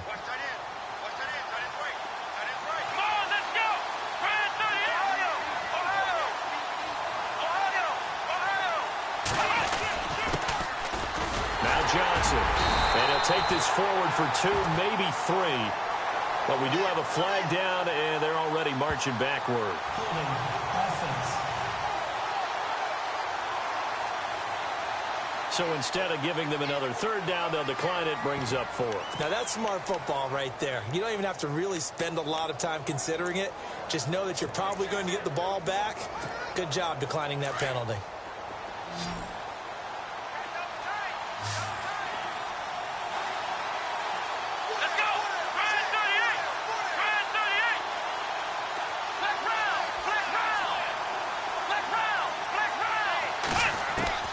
Now Kaiser on 4th down.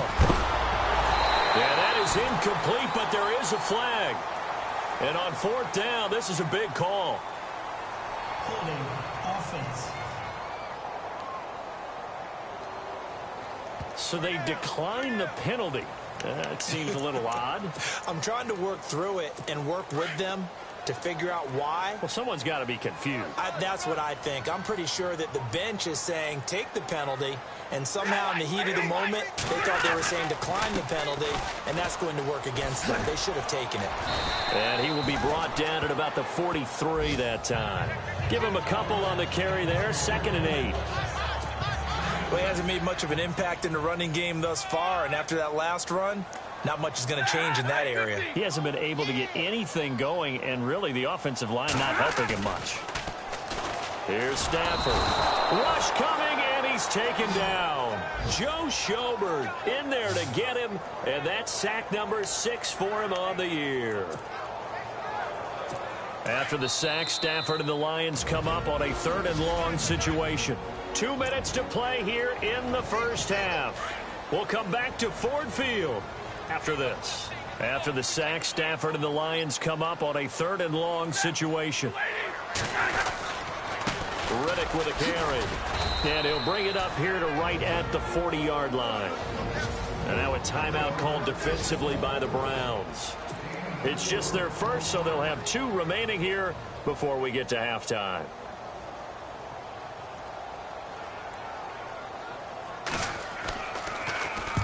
He's been a busy man here in this first half as he gets it away. And a little too much mustard on that one. It hits a couple yards into the end zone. A missed opportunity there maybe to pin him back. We get a glance at Duke Johnson as he heads back out onto the field. The passing game, they've had more success there than the running game.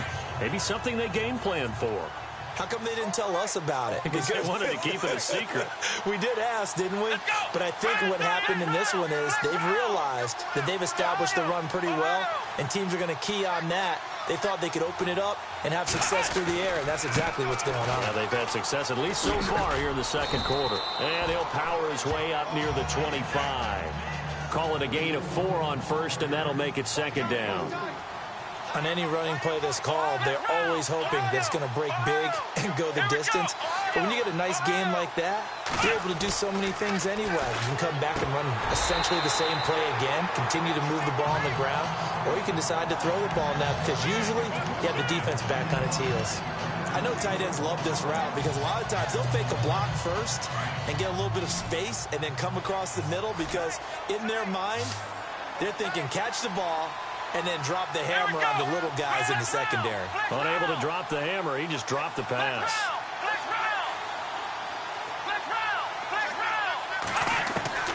Kaiser from the gun on third. And he comes back with one complete. And he's got the first before he's brought down at the 39-yard line.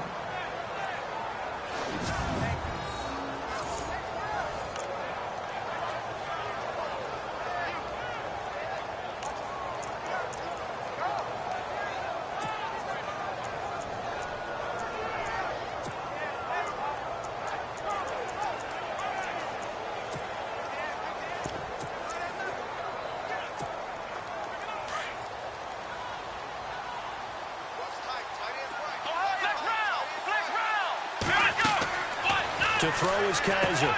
A screen complete to Crowell. And he'll be taken down at the 46-yard line. 7 yards there on the first down screen play.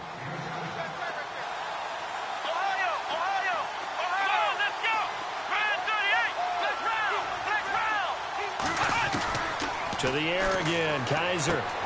He's going to leave this for his running back. It's complete. And he'll be brought down just shy of midfield at the 49-yard line. Call it a gain of 3, and that'll bring up a 3rd and 1.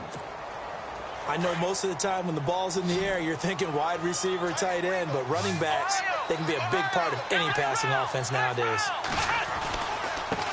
Now a handoff looking right. And he will have the first down as he gets this to the 47. A gain of 4 that time as the drive continues. And now the clock will stop as he's able to get up and spike it here.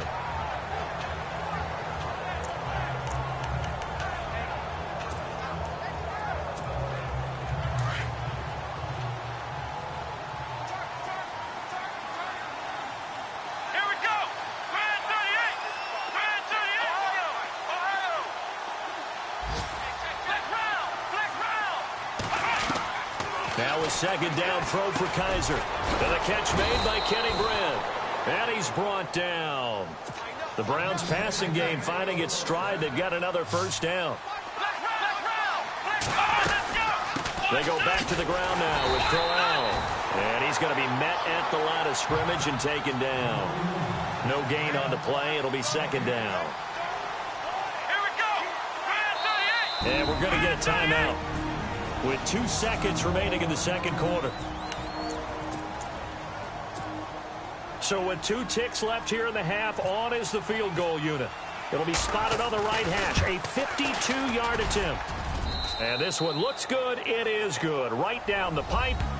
So a couple of field goals. Well, Larry, I know it's late there in Orlando. This is a school night. Folks eager to get right back to the action here in the third quarter. On the NFL scoreboard, second quarter in Nashville. And it's the Titans who are off to the early lead in that ball game. Marcus Mariota, a single touchdown pass to this point in that one.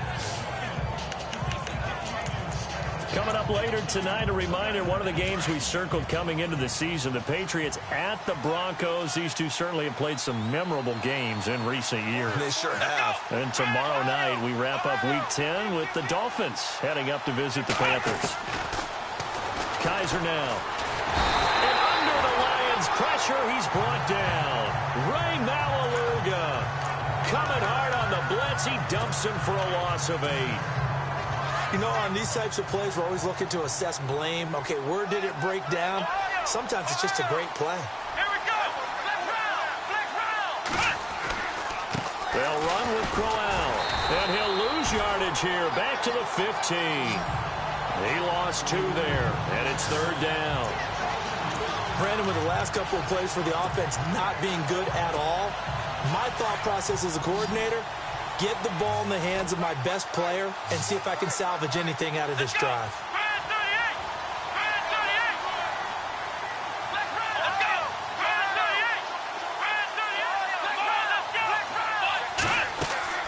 Kaiser to throw it. Screen play, Johnson. And a penalty flag down as he gets only about a yard. And let's listen in on the call. Holding offense. So they decline it as that will bring up 4th.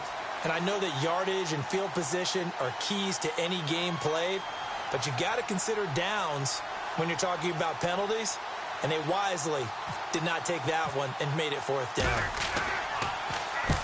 And the kick's away as he angles this one for the sideline. And where will this be spotted? The side judge says it went out just across midfield. Now we take a glance at the offense as they work their way back out for their first possession of the second half. The results for them so far not that great. Well, not good at all. 3 drives, 3 punts. Yeah, and now what you're doing is you're looking at your play sheet. You're trying to figure out what you're going against defensively. I wonder, are they showing them something they haven't seen or anticipated in practice, and maybe that's throwing them off? Or do they just have to go to a different play calling section and try and run some offense that way?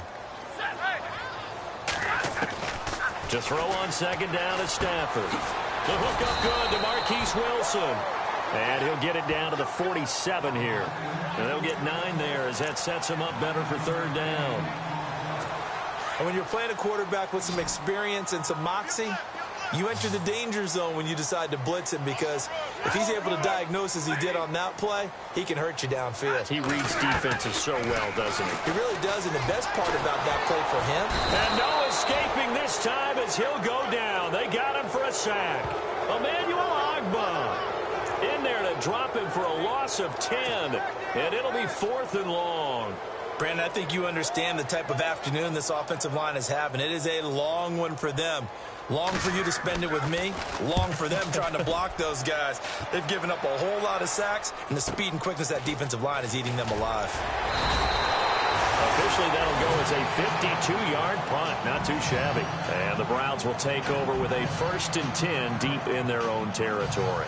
Getting set to go here, Isaiah Crowell in the offense. Trot back out there. And we have seen a decline in the numbers. Where does the fault lie? Just him? Maybe the guys up front? Combination? Well, as you and I both know, it's almost always a collective deal. But in this case, I think maybe the offensive line got a little overconfident. They had blocked so well in the first half, picked up on what the defense was doing. I think we've seen an adjustment now that they have not picked up on, and now they're being a little bit overwhelmed.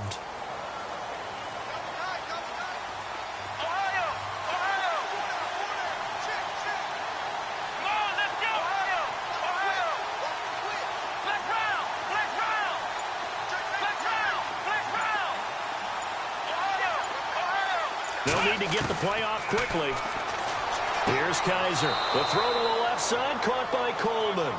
And he's out of bounds, able to get it up right near the 25 to the 24. That'll move the sticks for the Browns, a gain of 12. Let's make this one simple. What a catch, especially the finishing part of getting his feet in bounds, toe tapping, and of course, foot dragging. A little tapestry, if you will. Oh, I like it. Now it's Crowell. And a nice run past the 30-yard line there. 7 yards on the pickup there, and it'll leave him with a 2nd and 3.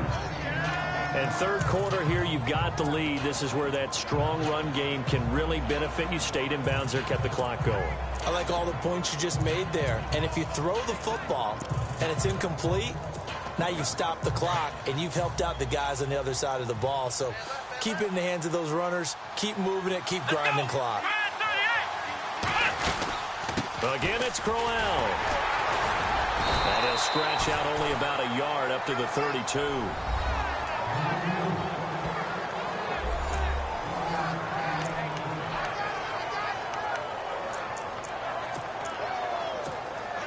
The Browns on third down. They've hit it 50%, 3 of 6 to this point. They're up against a 3rd and 1 situation. Crowell. And he's taken down at the 43, but not before picking up the first. That's good for a Cleveland first down, an 11-yard pickup. I like the look that they just showed there. When you come out in a passing formation, spread things out a little bit, makes it really hard to cover the middle of the field, doesn't it? Because you got to go out to the perimeter and cover those guys. Yep, exactly. Got some good blocking, too. Helped him pick up the first. On 1st and 10, Kaiser. And he slings one that's incomplete. But pretty good coverage there, and both of these defenses, they've had good coverage throughout this one. No doubt about it, and in today's NFL, where we're used to a bit more scoring, this feels almost like a well-pitched game in baseball on both sides, where the tension continues to build. Who's going to make the big play?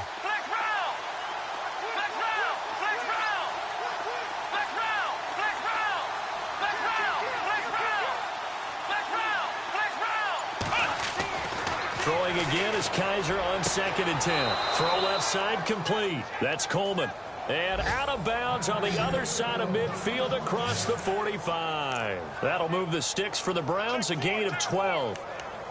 I do have to admit, I like it when it all comes together. When the top part, catching the football, right, whether you're catching it with your hands or cradling it, comes together with the legs, in this case the feet, doing a little toe tap to stay in bounds and complete the catch. And a great job by our crew on the camera shot. Love when you see the grass or on the field turf, those rubber pellets flying up. Great catch. Throw left side, caught by the tight end Njoku.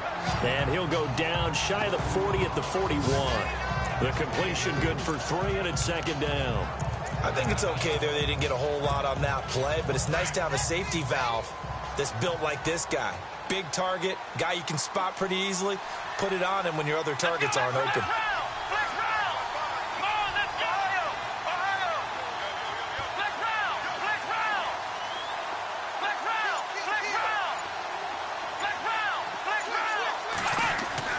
Kaiser yet again.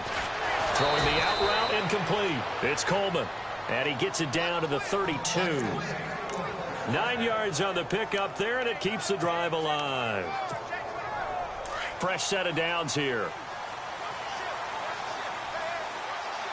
Let's go. 1, 9. Ohio. Flex round. Ohio. Here's a give to Crowell. Space to run past the 20. 31 yards there and a first down.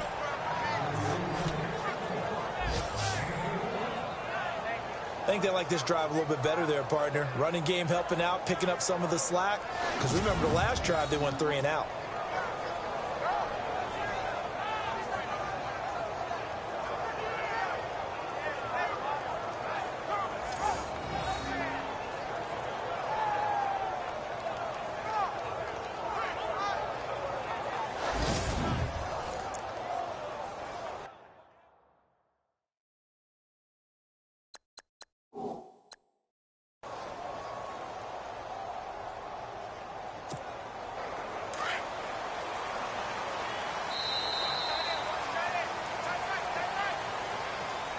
And they're not going to get to the line to run another play. So we will switch ends as the third quarter has come to a close. We'll return with more after this. This is the NFL, and it's on EA Sports.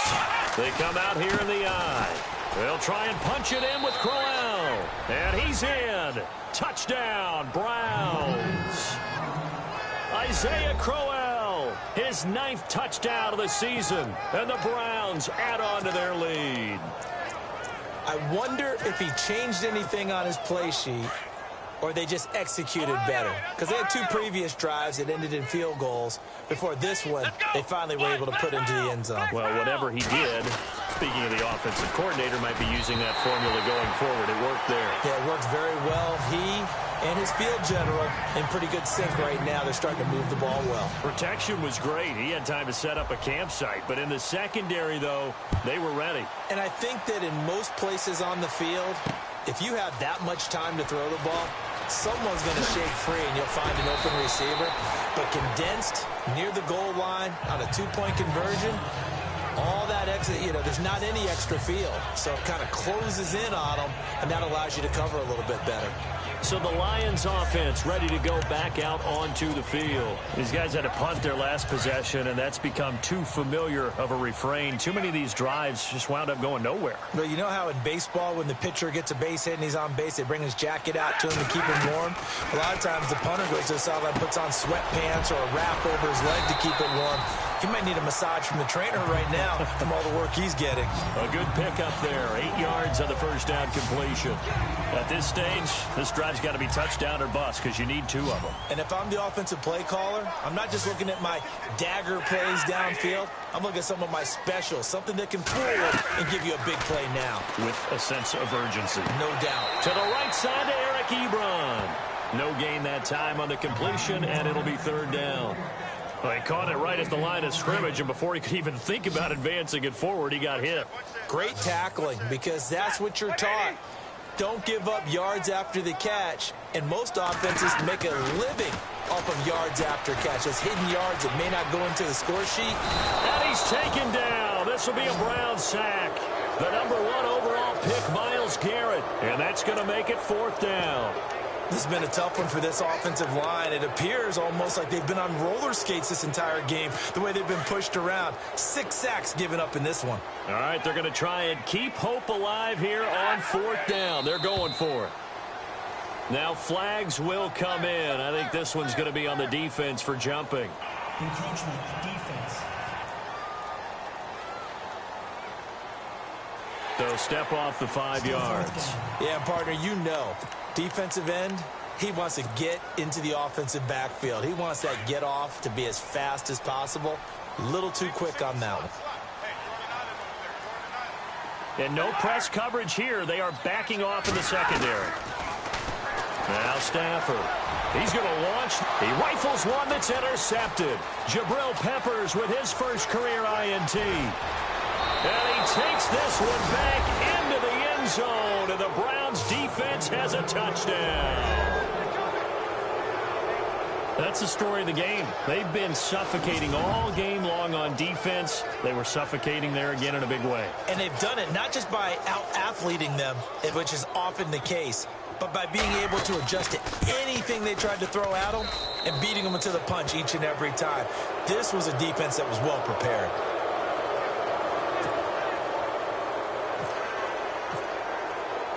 So they'll get another shot on offense following that pick 6. And now the kick is away. This is fielded a couple yards deep. And he'll be brought down at the 23, make it the 24-yard line. The Lions offense, they get ready to head back onto the field.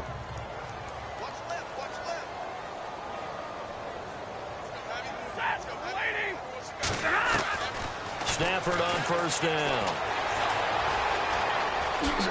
And some room to roam now. And they get him down, but not before he takes it across the 40-yard line. 17 yards on the pickup there, and the drive will continue.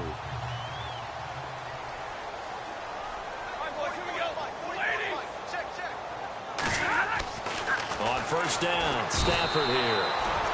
Blitz coming, and down he goes. Emmanuel Ogbah in there to pick up his 2nd sack now of the afternoon. This offensive line flat out cannot handle this pass rush. We've seen it demonstrated time and time again to the tune of 7 sacks in this game thus far. Here's Stafford now on 2nd down. Ebron caught left side. And he'll get it up to the 33-yard line. That catch good for only a yard, and it'll be third down.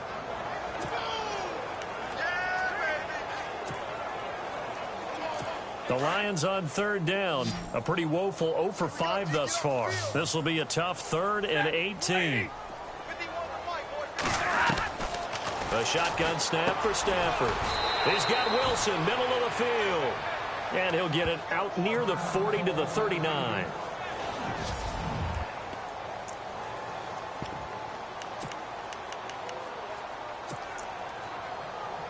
A critical one here if they're going to have any shot at this thing. So they'll go for it on 4th down.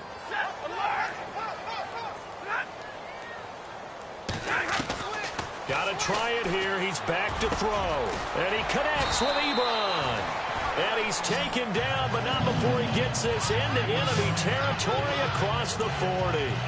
They'll get 23 yards there. And the Lions are going to have a first. So after that big play, let's see if they can catch their defense maybe on their heels. And now whistles and a flag, and I think we got a jump here. Encroachment defense. So they will accept the penalty and move forward. So following the penalty, now 1st and 5.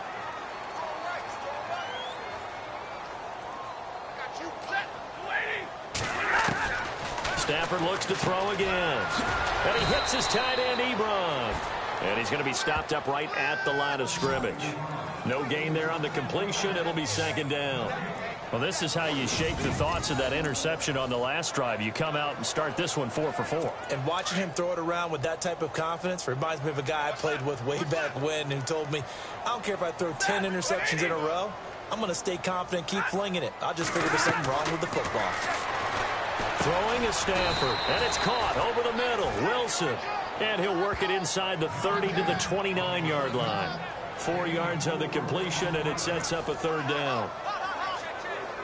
The Lions on 3rd down. They're struggling. 0 for 6 thus far. They need just a yard here. It's 3rd and 1. Throwing again at Stafford. He hits Riddick underneath. It's a gain of 4 there, and it gives him a new set of downs. Clock management definitely critical here if they want to get back in this game. Absolutely agreed. They have to up the tempo in this case, down a couple of scores. Want to make sure they have a chance to win this ball game. Stafford, and he'll get it down this time to the 17. A good pickup there, 8 yards on the 1st down completion. Seeing that play and understand just how tough it is to cover tight ends, especially the ones running around the NFL nowadays, makes me glad I didn't make it in that league. I would have had a really difficult time. But now you get to sit up here with me. Yeah, and that's fun, isn't it? And what a really nice gain right there on 1st down for them. Brings up a nice 2nd down for them. They'll run it now out of the gun. And he's brought down. That one goes for 16 yards. It sets him up 1st and goal. They're going to need to get up and set in a hurry. Now a play fake here on 1st down. Oh, a hit. He lost the football. Stafford puts it on the ground. Now you've got to hustle your guys to the line and get them set. On 2nd down, here's Stafford. The number 1 overall pick, Myles Garrett. And that'll make it 3rd and goal. Now they got to get to the line quickly.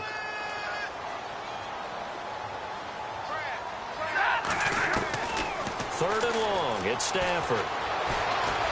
And the pressure gets to him again. And now following that sack, looks like we've got an injured man down there on the field. Well, he gets attended to. We'll step aside.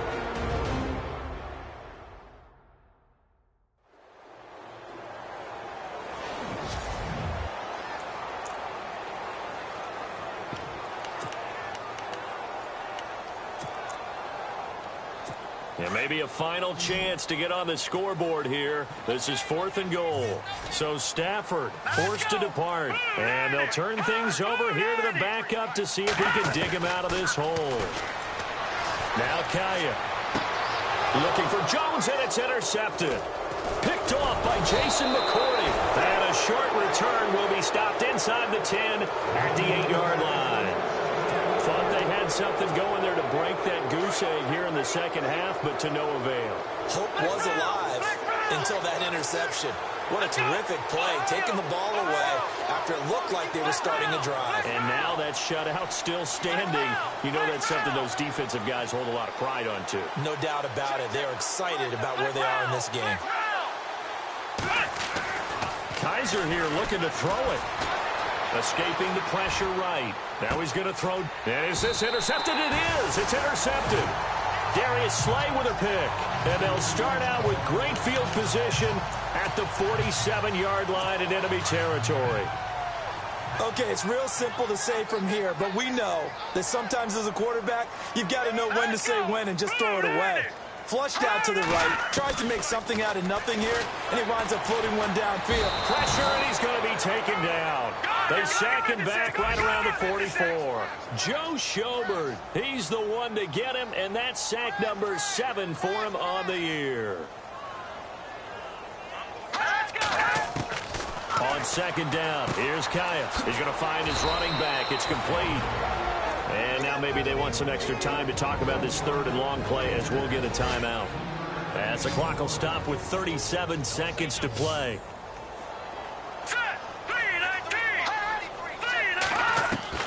Third and long, it's Kaya. Ebron's got it. And he's able to get it to the 33. Good enough for a first down. He goes for 18 there as the drive will continue. And he'll indeed get him to the line and spike it here to stop the clock.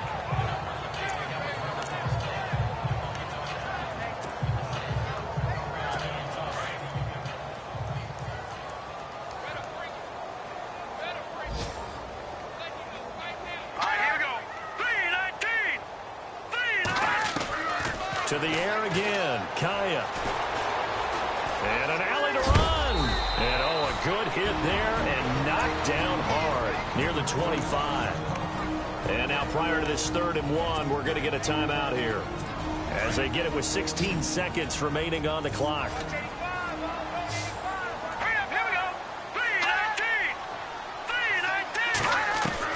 Kaya to throw on 3rd and 1.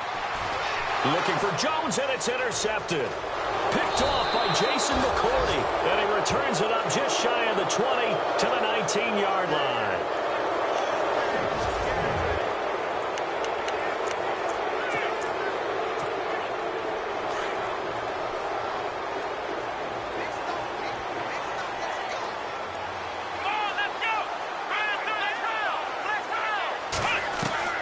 And they're throwing here. Kaiser.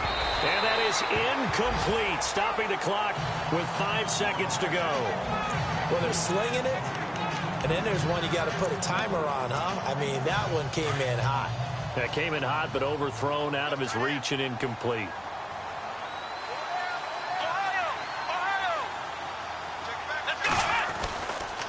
Now a handoff to Crowell. And for one of the few times here today, this run's not going to go anywhere. The storyline of this one, Charles, no doubt the number 0. Zilch, nada. A shutout so hard to do in the